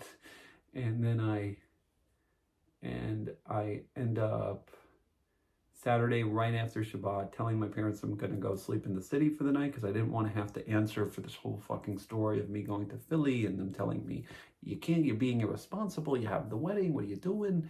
I didn't need them in my life like that. Oh, God. And so I get in the car on the way to Philly. Oof. This part of the video could be its own video, but let's just do it. I wasn't given an address. We had confirmed that it would be that night, but she didn't text me. We had confirmed it 4 days earlier. She didn't text me that night. I texted her, and no response. And I just put in my maps Philly. And I'm driving from New York, from Brooklyn. And it's Saturday night, clear night, roads open. And, I'm still a cautious driver, but I'm going highway speeds and listening to my Mount Joy and just waiting for her text to pop up on my CarPlay thing, whatever it was that I had in my Jeep. And I'm driving this Jeep Grand Cherokee. My dad thought it's a safer car, and really nice car, and being privileged. And so I brand new lease, and so I got in November. This is January, God. And so as I'm driving, I finally, with 40 minutes to go, 30 minutes, I get a text of her address. She wanted me to come. Thank the good Lord. Something in my life was finally going to work out.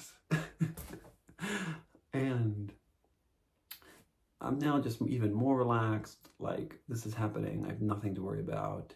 And suddenly I see in front of me that, it was way in front of me, because the highway was wide open, barely any cars on the road, but these, red lights, as if, a car was slowing down, and it was still at least 200 yard, I don't know exactly distance, but it was I felt like a block, a far distance away. And I considered changing lanes briefly, and then part of me was like, why am I in such a rush? I can just, and I'm in all the way to left lane. It's supposed to be the passing or faster. And I'm considering going into the right lane and maybe slowing down. I'm trying to think of my options for a second, maybe overthinking things. And suddenly, before I know it, the cars that were slowing down were now fully stopped out of nowhere. Like, whoa. And they came up quick. And suddenly the car, trigger warnings. And the cars, 6 feet in front. Feet. This is not football fields anymore. This is coming. And I didn't even, I maybe had a one passing glance to the next lane and glanced back. It was not long that this whole thing occurred. And there was a voice in my head that screamed, turn out of the way. And I take the wheel, turn as fast as I can, and the wheel, and the whole windshield cracks, airbag pops. I open my eyes, there's like the smoke from the airbag, and the first thing I did was feel my knees, because I had been worried that like my lower body was, I wouldn't have felt it if I had major damage. Like if something really, I didn't know if it took out my legs. But I looked down and my legs were still intact fully. I was not damaged at all beyond whatever the impact of the airbag. Holy shit. I had a bit of time to brake and turn, but like not nearly enough. And yeah, I did try braking before I turned. It was brake, and then brakes aren't going to be fast enough, and then turn. And suddenly, though, I realized like I'm in the middle of the highway now. I was in the lane all the way to the left. Now I turned out of the way, so whatever, even though I hit, I'm still in the middle of the highway, and I'm just like, okay, God, get me to the other side. I don't know what to do right now. Just get me to the other side. And before I know it, the car gets hit again. Or I guess where I hit the first time, this time I get hit on my other side, passenger side. Thankfully no one else is in the car with me. And again, I'm like, and I check and I got this tiniest little scratch on my right wrist, but like the tiniest, not even barely a drop of blood. And nothing.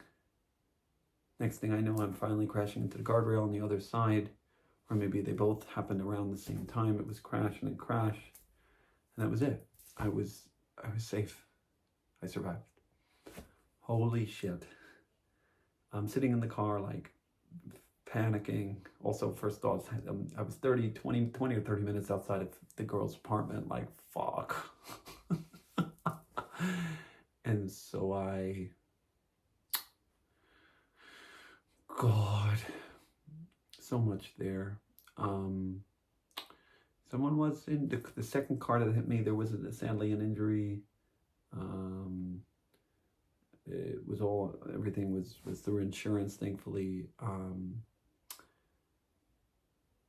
It's tricky. So basically, I'll give parts of my story and then what exactly happened. I was in the car freaking out. No, I guess basically an old lady, was presumably somebody, it looked like an older woman, apparently, I was told by bystanders, stopped her car on the highway out of nowhere. She was slowing down and then just fully stopped. Either she sneezed or just had a spaz. So with open highway speeds in a faster lane, completely stopped for no reason. The cars directly behind her were able to stop. Mostly there was already some bumping happening, and then my car came in. Wow. Yeah. They all were very, very quick to say it wasn't my fault. And it's funny. Wow. Yeah.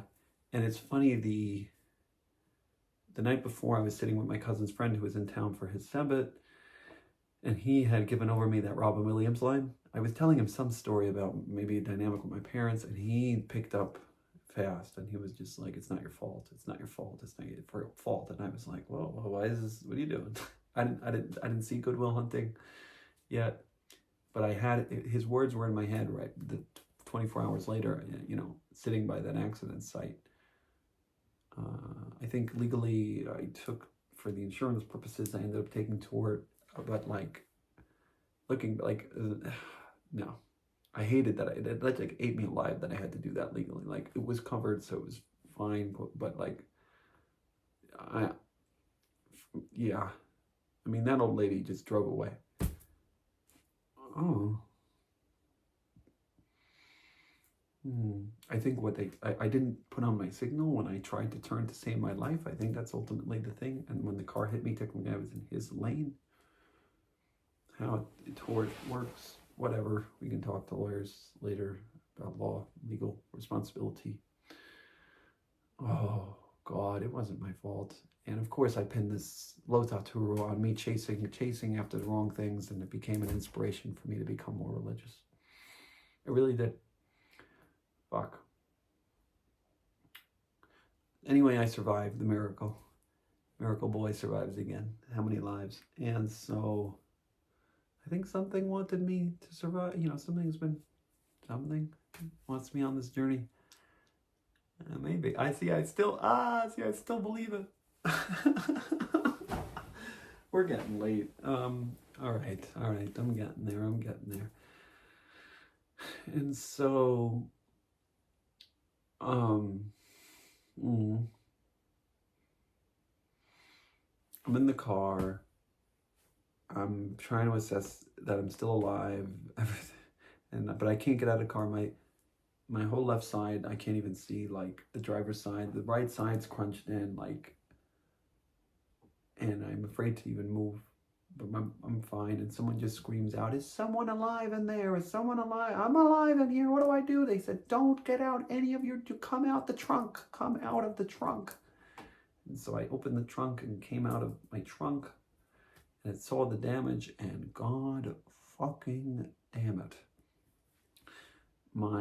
Basically, I bumped into the back of a Ford pickup truck, and my car got carved out. The entire driver's side front of the car was carved as I turned. So if you can imagine the car turning into the back right, we were both in the left lane. I turn into the right lane, and his right bumper carved out the front of my car. My front side passenger wheel was gone or flipped over, like hanging, and somehow with the timing of my brakes and turn, and the way the car was manufactured, for safety features and stuff like that, somehow it turned just in time to only take out the front of my car and not the inside in any kind of way. The inside was completely protected. It was just the front. And on the right side, the door was crunched in, but it was just the door. The rest of the car was fine. And the guardrail did some damage to the front bumper or something. It wasn't that, at that point, I wasn't going that fast anymore. All of this, by the way, I thought I was still driving when after the turn, there was I was missing my front wheel. The car was just moving from momentum, I imagine. Unless there was still some ability to drive with the other wheel, maybe that was taking me.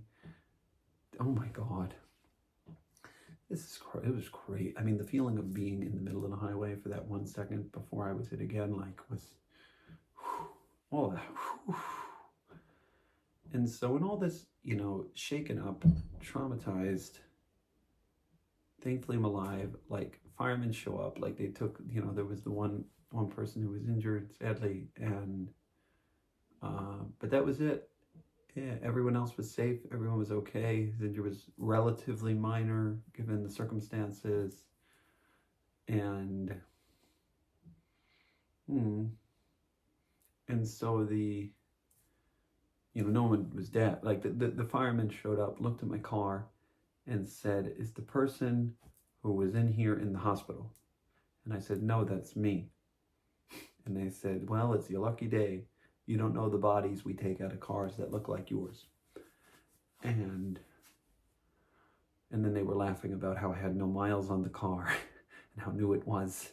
And my, privilege gets laughed at in these situations, I guess. And wasn't the time, fire guys, but yeah. And so I said, "Hey, can you please take out a bag in there? It looks like a pillowcase." And they took out my tefillin, and I'm just holding my tefillin. Of course, I brought them, and I'm on the side of the road, on the highway, just shaking, and that laugh, there's that laugh again. And oh man, yeah, there was thankfully a lot of supportive people there who witnessed the accident, and we were all just grateful to be alive and okay. And as I'm in this moment, I'm like, okay, what do I do? And I decided to call my brother. He was always the first person I called when I was in any shit.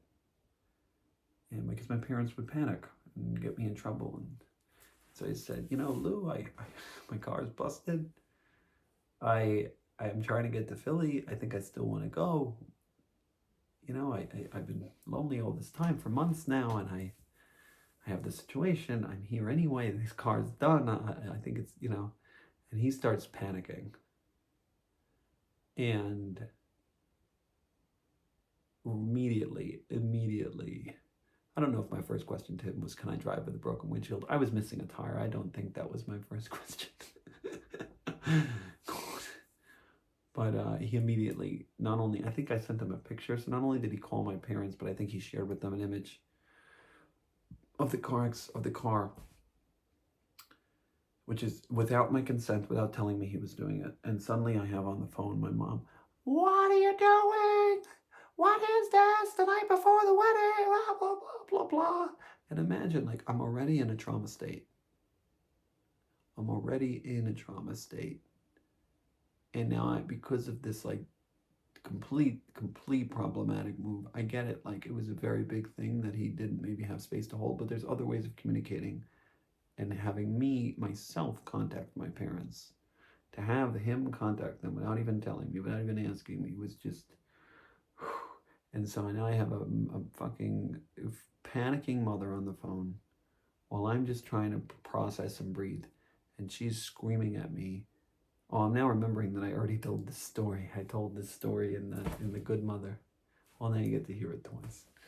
And she's on the phone screaming, Uncle is coming to pick you up. He's coming. My uncle, who lived in Jersey, I guess is closer.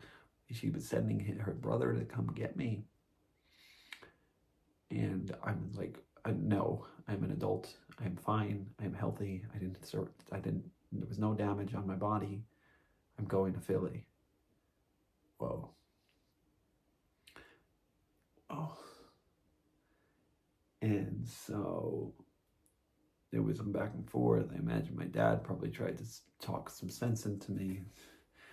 And oh, fuck yeah, defiant me. Fuck yeah. And God, the tow truck came, was towing my car, and I'm like, hey, what's the deal here? He goes, your car is finished. Take what you can. And I told him the story. He goes, you get to Philly. You go. I'll drop you off right here. You get an Uber. You'll go get it. And yeah, so I made it to Philly. And damn it. And I get there and I'm like a mess. And she's like, oh, I thought you were lying. I thought you weren't going to come. And I'm like, no, I had all my bags. I looked like I was moving into her apartment. And I remember I walk in there and she offers me a shot of whiskey to just help me calm down. And I'm just I think we were watching Step Brothers, and I'm awkward and nervous and anxious, and I barely know this human. Where the hell am I? I just had this life-changing incident, and she's stoned, ripping a bong, watching Step Brothers. And she's like, you want to do some MDMA? Maybe that'll help. We'll put a little MDMA in our mouths. And so that helped a little bit. And just a little, nothing crazy. And, you're doing a lot of drugs and alcohol, Morris. At least, properly. Well, it's funny talking about past self. Do I talk about past self with the name Mars? I don't know. I mean, whenever I have my inner critic saying things to me, I'm like, hey, at least properly pronoun me, I know it's my inner critic when it's not using my pronouns or my current name. Anyway, we end up, I had obviously considering I wasn't exactly in the right mind space to fully perform, but I was able. She had some good patience, and we had a fun night, and that was good. And in the morning, I got out of there, took the train home, and I had my friend who was dipping in the ocean with me once a month pick me up from the train station, and he didn't understand that I was just coming from this. I don't think I filled him in, and I was kind of using him maybe as a human shield. I mean, I just knew I needed a safe person to be with before I went home. I did not want to. And so we could do our dip, and we walk into my house to just grab a bottle and then water or coffee or something, and we walk in after our ocean dip in January. We were doing a monthly ocean dip we committed to. And my dad, that was the first time my dad saw me since the accident. And my friend is just awkwardly there. I think he ends up leaving, and my parents look at me and they basically try and convince me that I need psychiatric care. Again, I'm going to go review the other video. I probably talked about this scene already, but it's just worth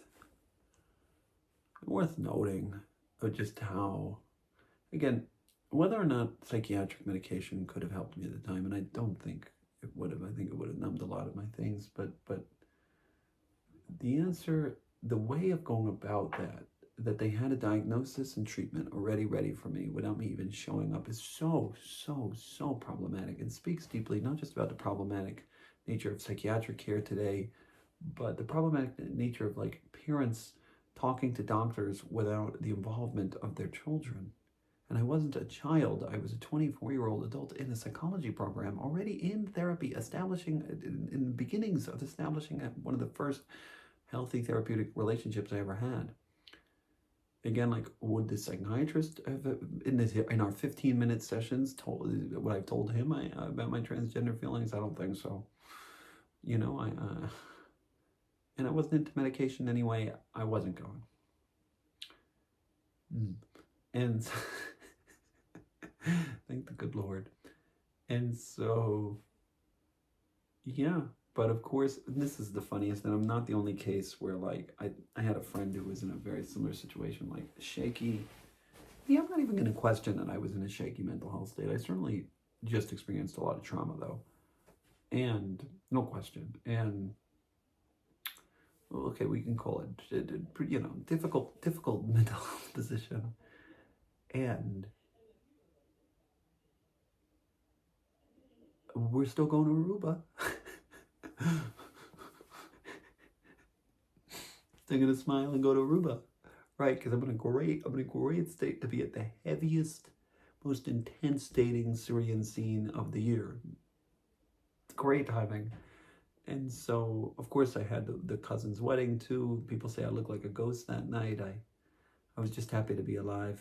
It was a strange night. It was a strange night indeed, but I did go. I missed his dip in the morning, sadly, but I did get to march still, and yeah, and so, whoa, what's next? Aruba, Riba, Wilma! And I get to Aruba, and like, first thing, you know, when you don't want to deal with the stress of dating scene, you just go to the casino. And me and a friend are in there, and he had this little game plan where we would just gamble enough to not lose money and get free drinks the whole time, which was a great scheme. And it was working, and we made a little bit. We kept making a little bit, and we're getting these free drinks. But suddenly I started going up. I don't know if it was with him. I've gone on runs gambling before. I had a whole story in college I've already told where I went up $11,000. But this one was quicker, and it was more. And I went in with like $200 to $300. No more, I don't think much more than that. And 2 became 4, 4 became 8, 8 became 16. Before I knew it, I was like stacking chips. So much so that like there was a table for high rollers. This was already in the Hilton, the nicer hotel.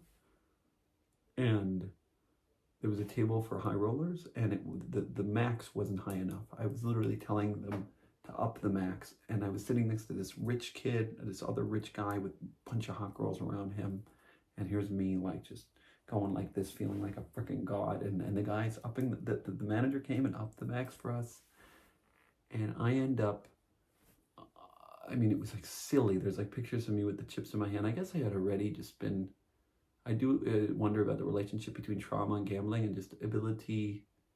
it could all just be dumb luck, but the ability to withstand a lot of tense states. Like I was used to navigating states with a lot of high stress.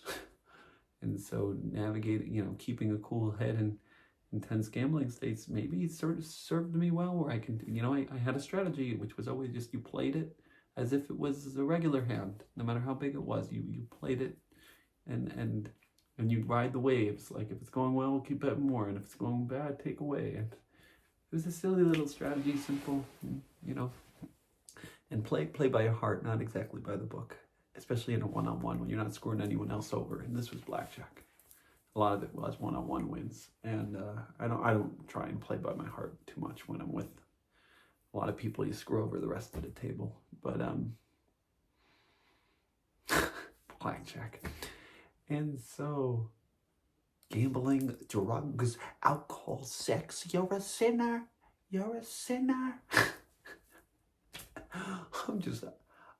I'm going where I'm told. I'm in Aruba. What do you want? I'm doing the thing. I'm doing the Syrian thing. Where am I? And so, God. And so, wow. I end up a lot of money. It's peak. There was a point where like my sister's right there. She's barely ever gambled in her life, and I just like flip her like $1,000 coin because it was just. And I'm like, here you go, have fun. Oh my god. Oh my god. I was like, watch. We'll double it. It was like I was screaming, this is an ATM. We're printing money. It was. I mean, again, to put it into context, like the privilege, like there are people in the world starving, and I'm just like this rich kid, like just dancing and with all this. Even though hypothetically I only went in with $200, it's just the idea of my comfort level with money, because this is not money I really ever needed, so I wasn't that uncomfortable sending it back and forth as high as the stack kept on going. It wasn't going to really impact my life that much in any which direction. Wow, that's some context for you. There's the privilege. Wow. And so, it's all over the story, but certainly, yeah, and understanding that. So I remember going out, and I end up, it's Syrian, but it's still, you're at a club and a party, and there's this girl, and she's a Syrian girl, and she's all over me, and it's hard to say no, but I'm not really that into her, but she's fun, and she's hugging me, and then I bring her to the casino to try and like, at least I'll gamble, but then I start losing my money. I start going down fast, and I'm like, fuck, I'm just gonna go to the beach. That'll be funner. And we go to the beach, and she's like, look, I'm looking for something serious. And I mean, good for her. It's good to have conversations before you do things and have fully consensual dynamics, boys and girls and everything in between. Oh, yeah, it's another night. At least, yeah, that's not such a bad moment. That's a nice consensual and candid conversation where I was honest and she was. It's actually a pretty good moment. But I went down some more money too, and it was somewhat sad and that no extended fun activities would be going on, and so but the gambling went on through the week, and I think I informed my dad about it, when I went up to the first 7,000, he took that and held that and said, I'm going to hold on to it. You're irresponsible, or like, you're going to gamble this all the way. And I ended up making 8 more, but then losing most of that. And God, at some point I put 1,000 of it on a 4-way parlay I would do every year. We won it the first year we did it, me and my brother. I would be like, you pick 2 teams to win in the championship game, and you pick the over-unders on both games. And if you do it 4 ways, you could 10 times your money, and you get a big win. And so I was like, I was going to win all this money if the Packers won that night. And so I imagine I'm like sitting on this table with my mom, my dad, and my cousin, more close to their age, and kind of shaking, talking about how much money I'll win if the Packers win. And it's all like, I'm like giddy, I'm like smiley, and like, yeah, it's Aruba, party, and I got this Packers thing, and I'm like a bit manic, I guess you could say, and And they were just like shaking their heads the entire time like I was like some degenerate. And they were just so, we're disappointed in you, Mars. And it's just like, I understand like this behavior, there's is quote unquote problematic. At the same time, like this is the behavior of the settings. Like this is what these settings are calling for. This is, and those kind of reactions. If you see someone behaving like going over the line in certain ways, and I don't know, it's a tricky, complex conversation. And this video is going on a long time. It's going to be split into two now, and there are more compassionate ways than saying we're disappointed in you. And certainly more strategic ways than going to Aruba. Right. What would a healthier conversation look like? Hey, do you feel okay? You're all over the place. Is this fun for you? Are you really having good times? Anything up? Anything?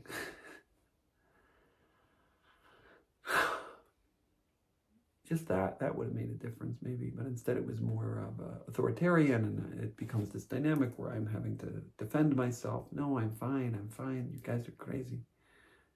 And they're just like shaking their heads, and for the first time in my Aruba career during my mid-20s, whatever, 20 to 24 now, they wanted me the fuck out of Aruba. I was like a liability there. And they were just shaking their heads as I got on that flight home. Wow. I remember, this is vividly, the Packers didn't win, but it's okay. I still made the $7,000 my dad held on to, and I guess it was, sometimes his responsibility pays off, I guess, that money, where the hell that money is today. And I told him that I had a fun time in the Tesla, and he should invest in Tesla. It's January 2020. Oh, God. Okay, where were we? I had a Bitcoin in 2013. There's silly things. It doesn't matter. I still had everything I ever needed or wanted in my life. I'm okay. There was some fine investments that he made. We're okay. Anyway, am I still connected to any of that? I'm not. I don't know. And if I'm not, I'm a white kid with a doctorate. I'll be okay. And a US passport, like, I'll be fine. I guess, for now, transgender people. So, I feel like I'll be okay. Anyway,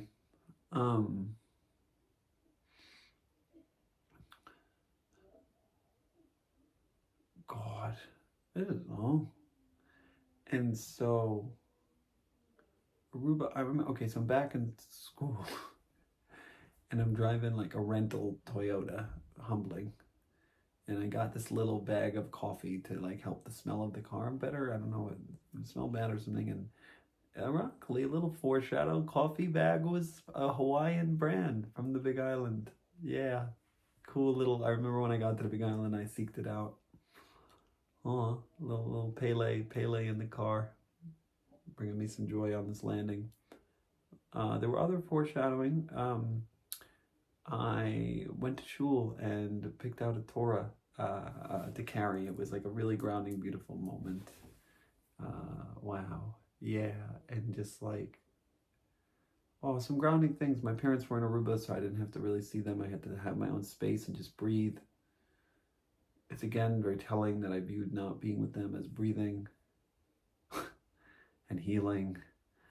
And so in my first class back, like, imagine everyone's like, I'm talking about the gambling winnings, and like, this is just like, these numbers are just not even, it was that same guy who would later on, yeah, so I went in, no fucking wonder he made that comment. So anyway, I have a meeting. There's a training at the Center for Optimal Living with Tatarsky, and that's any training is a big deal for me. And to just every word is like gold. I'm like, this guy, I need to be there. And so, this is what I'm in school to do, right? To learn how to be a psychologist. And so these opportunities should be things my professors are excited about, you would think. And so I had a first course in ethics. It was an ethics course with a professor who used to run the program, who would end up being my first supervisor. And he was an older man, older Jewish man, and he emails me. I email him, hey, I got this conference. I'm gonna be I was gonna be an hour late for class or miss the first class. It's the first class. It's like a syllabus class usually, at least for half the class. There are some absences anyway that are accepted. Like, I didn't think it'd be that big of a deal. I'm an adult. Like, I'm just telling you I'm not going to be there. I get back an email. It wasn't even, I would really like you there. Like, hey, I understand this seems like a great opportunity, but it's really important for me that you're there. No. The email wrote, so I sent a link with the thing. I told him all about where I was headed to and why I was excited about it and why it was important to me. I get back like 4 words. You will be in my class at 2 p.m. I was fuming. And you can say, like, this is a clash of a privileged kid who was never told no with, like, a program finally trying to tell him no.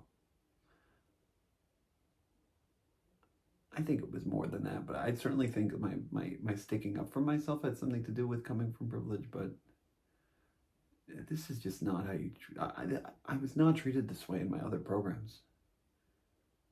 This is not how you talk to a doctorate student. It shouldn't be how you talk to anybody. You shouldn't talk to a child like that. And so, God, he was on his way out too. I think he was retiring by the next year, but it just, old school professor, but like ended up being my supervisor first year. And so I was going to write back a steaming email, This is after, this is just first day of the second semester, so this is still right after that whole debacle with the other professor. And I'm just like, and they all talk to each other. This is a small program, And the guy next to me was just like, hey, I see it. I see you. Just take a breath. It's not worth it. And this is like where I had to, navigate the what is righteous and what is going to get me my degree. And continually just bottle up my emotions in order to get this degree, which is just the opposite of therapeutic. This is the opposite of therapeutic modeling. This is not modeling therapy. This is modeling hierarchy. This is modeling, I'm the boss and you will get on your fucking knees and say yes. It's subtle, but it's not. His ethics course was totally problematic in a lot of ways, but I had a dream, a very vivid dream, where he looked like one of the teachers from Flatbush High School, Wally, for those that were in Flatbush. He looked like that guy. It was much meaner, oh man. And so by picture though that we were in looked like my LIU building, but it was also Flatbush at the same time, and Flatbush had a very jail-like feeling. And LIU, and they look somewhat similar, but at LIU, the windows became bars, so it was a literal jail cell. And I was running through the hallways, and I'm in this classroom, and I'm tiny, and I'm a tiny person. He's very big, and I'm on this desk, and I get handed this multiple choice test, and I have to pass the test, and every answer on the multiple choice is wrong. There is no right answer. And that's how I felt.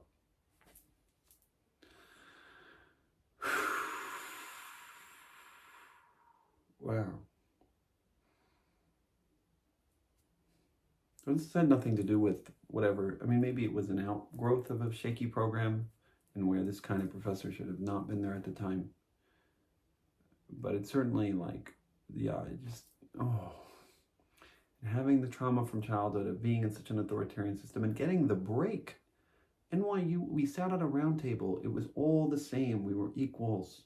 Every classroom, if you showed up, paid attention. Babson, at the end, you showed up, you paid attention, you cared. You showed up to office hours like they spoke to you like a human being. And you could say maybe both of those setups were private schools where didn't have the same incentives.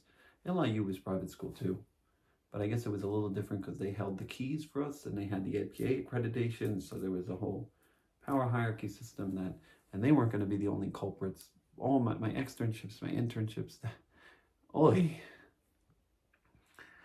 oh my God.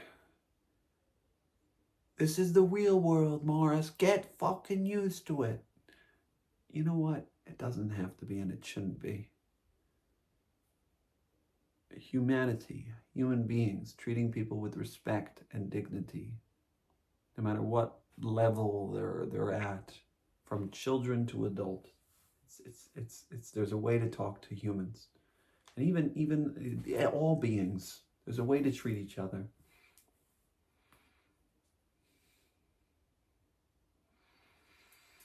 Wow. And so,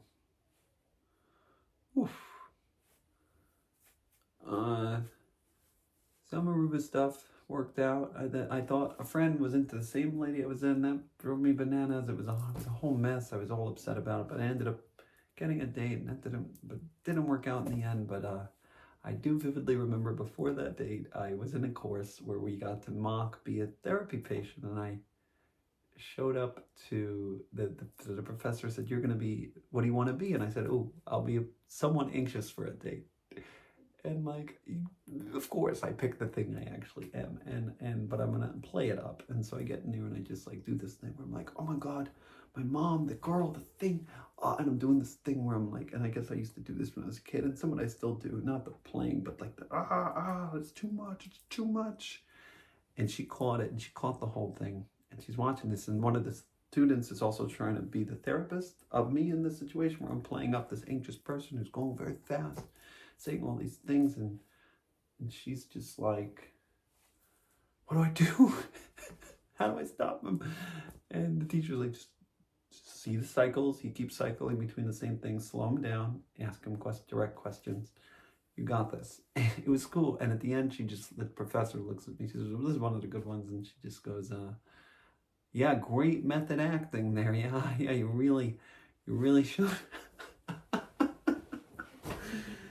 Oh man.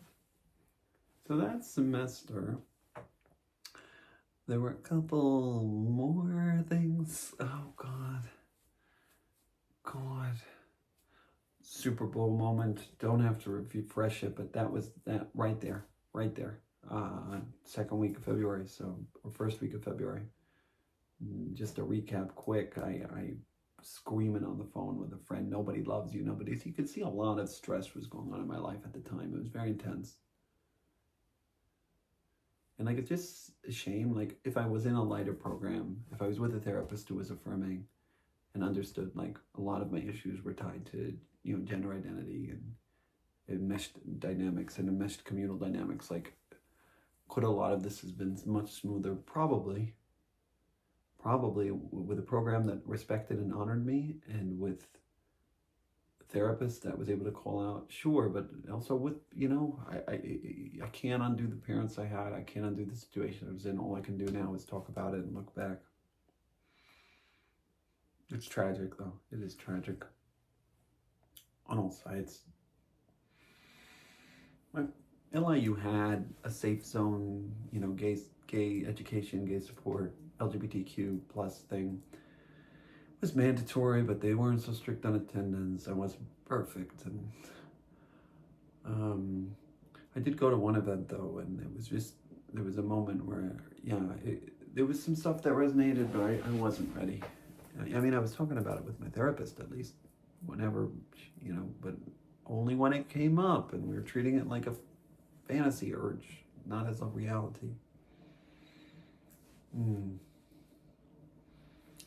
Some of you watching this may just think, wow, he is crazy. And I'll say, hey, it's they, she. Either they or she.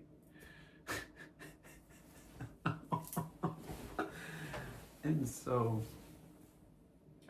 God, it's getting late. I'm almost there. I'm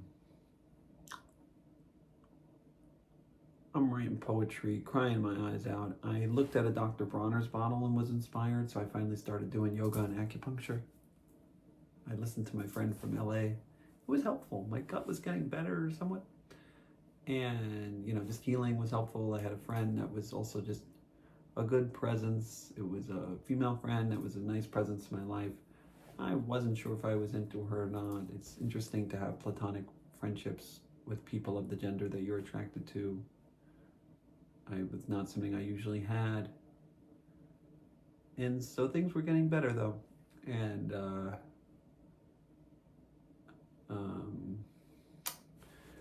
though not in the courses, I was taking this, I had to take the second child development course, and we had to do these fucking cue sorts, and just, why am I not learning how to treat people? What is this? This is how to treat people. No, it's not. It's not. We're human. We're treating, not charts. These are human beings.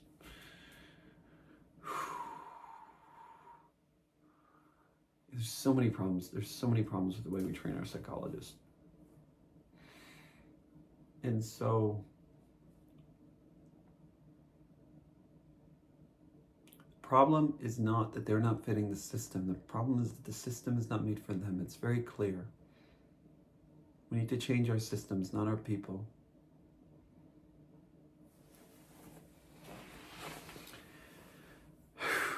And so, I learned that in freshman year in my paper on the Wizard of Oz. Freshman year of fucking Babson. Long before that. Anyway, all this time, all this energy. So I had a ethics paper on racism. I wrote up a whole thing about how when I was 16, I got arrested for hopping a turnstile and had to do community service by digging tunnels under a boardwalk with mostly black people.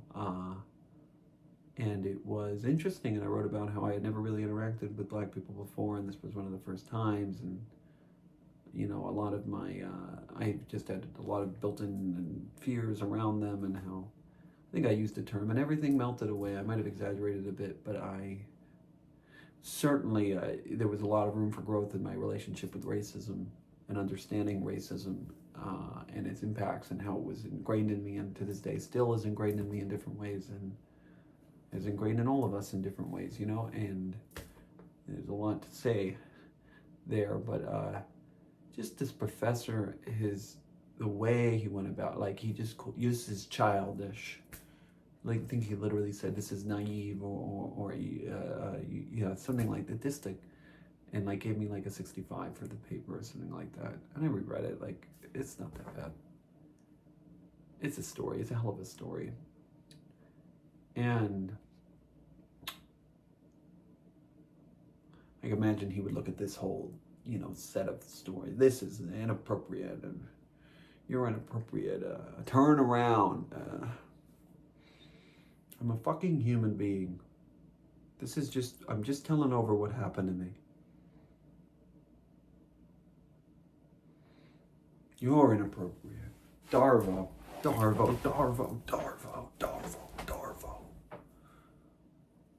Deny, attack, reverse victim, offender. Oh my God. Okay, we're almost there. I had the testing more testing courses. And I think I just didn't do it was very specific in how you're supposed to type up the reports and the editing and the wording and so that was bad. Why am I saying all this? Because eventually, and there was one more, the cool interviewing class had me interview stranger. They asked me to interview a stranger, and I had interviewed strangers in the past, but at this point I was tired, lazy, I don't know. I'm just how are they gonna know the difference? I'm just gonna interview a friend. Bad move. And that was a bad move. And so I interviewed my friend, and what was supposed to be a 30-minute interview ended up being 2.5 hours. Which is ironic because this video is almost 2.5 hours, and he just told me way too much. I didn't need to know that much. And you should not do therapy on your friends. But also holy shit, what you can learn from just asking a couple questions. And so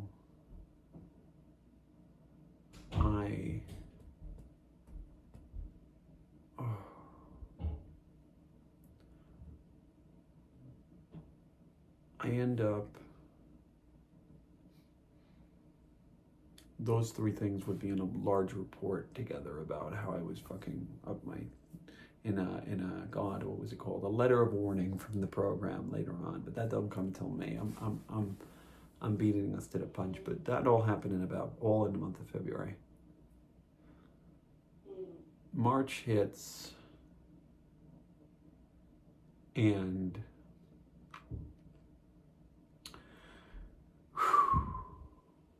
I was getting better, at least physically. Ever since the accident, I was much more careful. I really wasn't drinking that much. I was really focused on, beyond those three incidences, on doing well on my coursework and focusing on just healing, on figuring out what was going on in my gut, and spending a lot of time in therapy and getting close as well. I had a masseuse that came to, who privilege went. There was a masseuse that came to our house, and I had always been afraid of like that kind of touch from a person that I didn't know well, but we were developing a solid relationship through different conversations, and she was really supportive, and it was really cool. I felt like I had a system of people behind me, and I was getting healthier. And comes March, and I go to another vacation? What? Yeah. Mets Chat Spring Training number 2. Second year in a row we were going, and it was not a trip I was gonna miss, and I had some time, so it was spring break. I went straight from the class, my last class, got driven to the airport by a cohort member, jumped into the plane, got into spring training, and that was the trip I met David Wright, bawling in the parking lot. Great times with the boys, Dowry, and I fly right out of there. Holy shit, yeah, and I land back, and I remember like one of the kids on the trip, like there was that same professor, the old man, was warning us about this thing, coronavirus. This is March 8th, 2020. But he warned us in like January or February, and we were like, yeah. He goes, look, we might not meet anymore. We might be meeting over the internet, I don't know if Zoom was mentioned yet as a possibility. Maybe it was. And I was like, oh, he's older, that's why he's worried. Like, my cousin was already like sent back from abroad, so that was happening. I felt bad for that. But whoa, it's so interesting, right? I only think it's a big deal when it impacts people I know, not when like people are already literally dying across the world. So yeah, our community didn't really take COVID that seriously. We were partying in July. We were gathering in May. Anyway, this is March. Hasn't hit yet. Yeah, it hasn't hit. I certainly wasn't concerned. And one kid on the trip wore a mask on the plane, and we were like, my dad was like, Mars, wipe down the seat when you get on it. Like, I don't know. And I get back, he was nervous about most medical things. So again, I was writing it off. And I get back home, and I wanted to go to I was getting into Zusha, and the Jewish psychedelic band. And so they were more psychedelic-y. I think now they're more like poppy, but they were fun. And I was getting into them, and they had a Purim night concert, and I wanted to go. And maybe I was going to meet my Zivug. I literally wore a costume. I was going to be a half an Oreo, and I had a sign on me, and I'm looking for my other half. And I tell my parents I'm going to Zusha. And they're like, and imagine I just went to a whole vacation. I get it, the pandemic was riling up, but like I literally just landed off an airplane. Like, I was in public spaces. This was not going to be that many people. And they were like, no, you cannot go. It's COVID is rampant. Like, you can't go. It wasn't yet announced, like the whole world wasn't shut down. This was like a day or two before the major shutdowns happened, like where the sports leagues and things shut down. And I was like, just like, I'm done with your control. And there's both sides to this. Like, on one hand, like, they had a point. On the other hand, like, as you can hear, like, it's just a lifetime of just being told what to do. And so I just, and so they're like, if you go to this, you can't come home, or whatever. There was and so I remember being in the cab on the way there. And I thought they were just giving me shit because it was a religious event, and we just went to Aruba, but I guess that was a month and a half prior. If this was a Syrian wedding, I don't think I would have been given the same shit. That's all I'll say. And oh God, I could hear it. It's too much. Oh, it's bad. It's still bad. Oh, I could hear just people arguing back with me. It's not fun. Anyway, they're nuanced stories, but at the end of the day, none of this is. The Syrian system is fucked up. And so Siri just thought she heard me and said, I don't know how to respond to that. Yeah. And so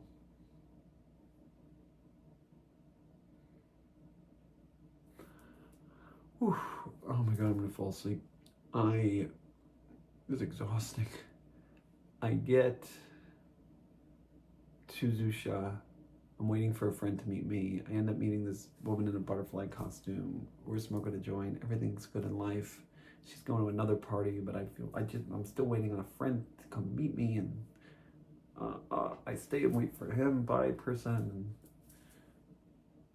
he ends up going early anyway, and oh man. So I'm just like wandering, and in the Uber there, I was on the phone with him, and I'm just like, yeah, I think I got kicked out of my house for COVID, and the driver started panicking, thinking I had COVID. Anyway, I'm there, and like I'm meeting some people. There, like people are emptying out, and it's both a concert, but also a Torah class. It's also Purim night. It's complex, and people ask me where I live, and I'm like, I don't even have an answer, because at that point, when I left the house, part of me felt like I was leaving the house, really leaving the house. And I wasn't going to go home that night. And, I really was, it's wild to think like even then, like I was done. And I just stupidly announced out loud, like, I'm in Crown Heights, I'm like, anyone live in Manhattan Beach? And someone's like, I do. And someone lived like 4 blocks from me. I never met them in my life. They were Ashkenaz, so like we were in different worlds. And they drove me home, and I did go back.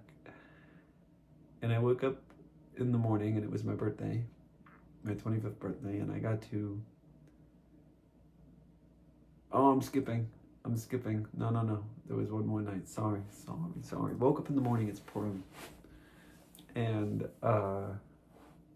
day before my birthday, and it's exhausting. It was exhausting to live. And I go, this time I'm in a Ninja Turtle costume that had I should have been wearing a cup. It was a very revealing public-private area. And so I get to, a lot of my friends were still working that day, but many took off. And I'm at a friend's party. We're all thinking, was that a super spreader event? Potentially. I didn't get COVID, not until a year later or so. But more than a year later, actually, a year and a half, I did pretty good. But I'm at this event. We're drinking. I'm crying with a friend over Torah stories, over the Yehuda Tamar story. It's Purim stuff, and I remember that vividly. There was a video at some point that I was trying to put, a lot of my therapy was focused on putting mofo behind us. That was the plan. It's complex. I'll explain more in future videos, but basically we were trying to read the mofo stories and burn them in a way. That mofo was this problematic past person, and he was still showing up in the present in all these problematic instances, and if we could just get it out of his system and let him tell his story, and we'll wash him away and realize how much of him was just birthed out of pain and trauma, which was not a bad approach necessarily. I think he could have used more love and less shame, but certainly there was a lot of compassion for his behaviors being a trauma reaction. I love how I'm talking about my younger self in third person, but that's how we did it. I didn't know it at the time. We weren't calling it IFS, but we certainly were. There was a mofo session, and like I would dress up and act and speak as if I was mofo in that moment when it's weird to split up a person like that, and especially without explaining to them the full dynamics of IFS. But God, there was the great therapy session, acupuncture actually, where I saw all my parts. I was in this room, and there was it was a dark, damp room. I'm having a vision and acupuncture, and I'm in a dark, damp room, and I shine a flashlight, and who's there? It's a lot of Luigi's Mansion and therapy analogies, but anyway, I shine a flashlight, and who's there? It's my doctor, the doctor to be, and Moshe David, my spiritual part. And I look at them, and I'm like, what the hell? What's going on in here? And I look around the room, and it's like gross, decrepit versions of me, like drunk or crazed, and just like in these damp, disgusting corners, naked, and I'm like, what are you guys doing here, Moshe David and Doc? And they're just like, we live here. We all live here. Silly, we're all one. And I remember just they hugged me, and I hugged them, and then we started looking for the other parts and bringing them all in and I just woke up hugging myself. That was really powerful. Wow. So I was writing more poetry. After every session, I would write a poem. I wrote a lot of poems to get through some of the tough times at LIU. And I'll probably post some of them. They were, and wow, and all this. So I was no longer feeling like mofo. I was trying to distance myself from mofo, which again, I don't fully agree with that plan. I think there was an integration I needed to happen. But anyway, I was leaning into Moshe David, and there's a video of me drunk on Purim saying, I am Moshe David. I am Moshe David, which feels full circle-y here as I'm announcing my name. I'm not drunk, but it feels really good to sit with the name Marcel and whoa, trip.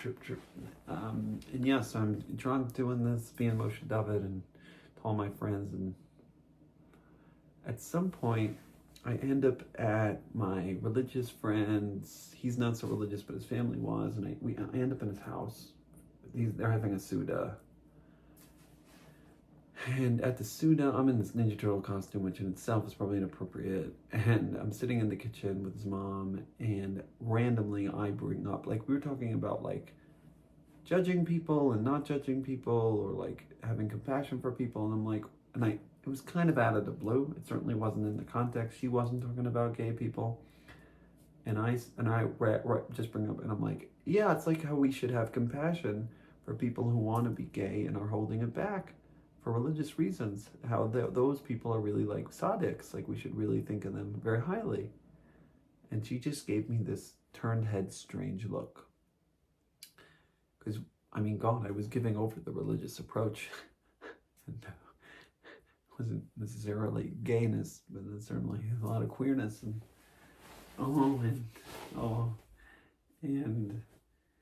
it was after I left the house, my friend's like, dude, my mom thinks you're gay.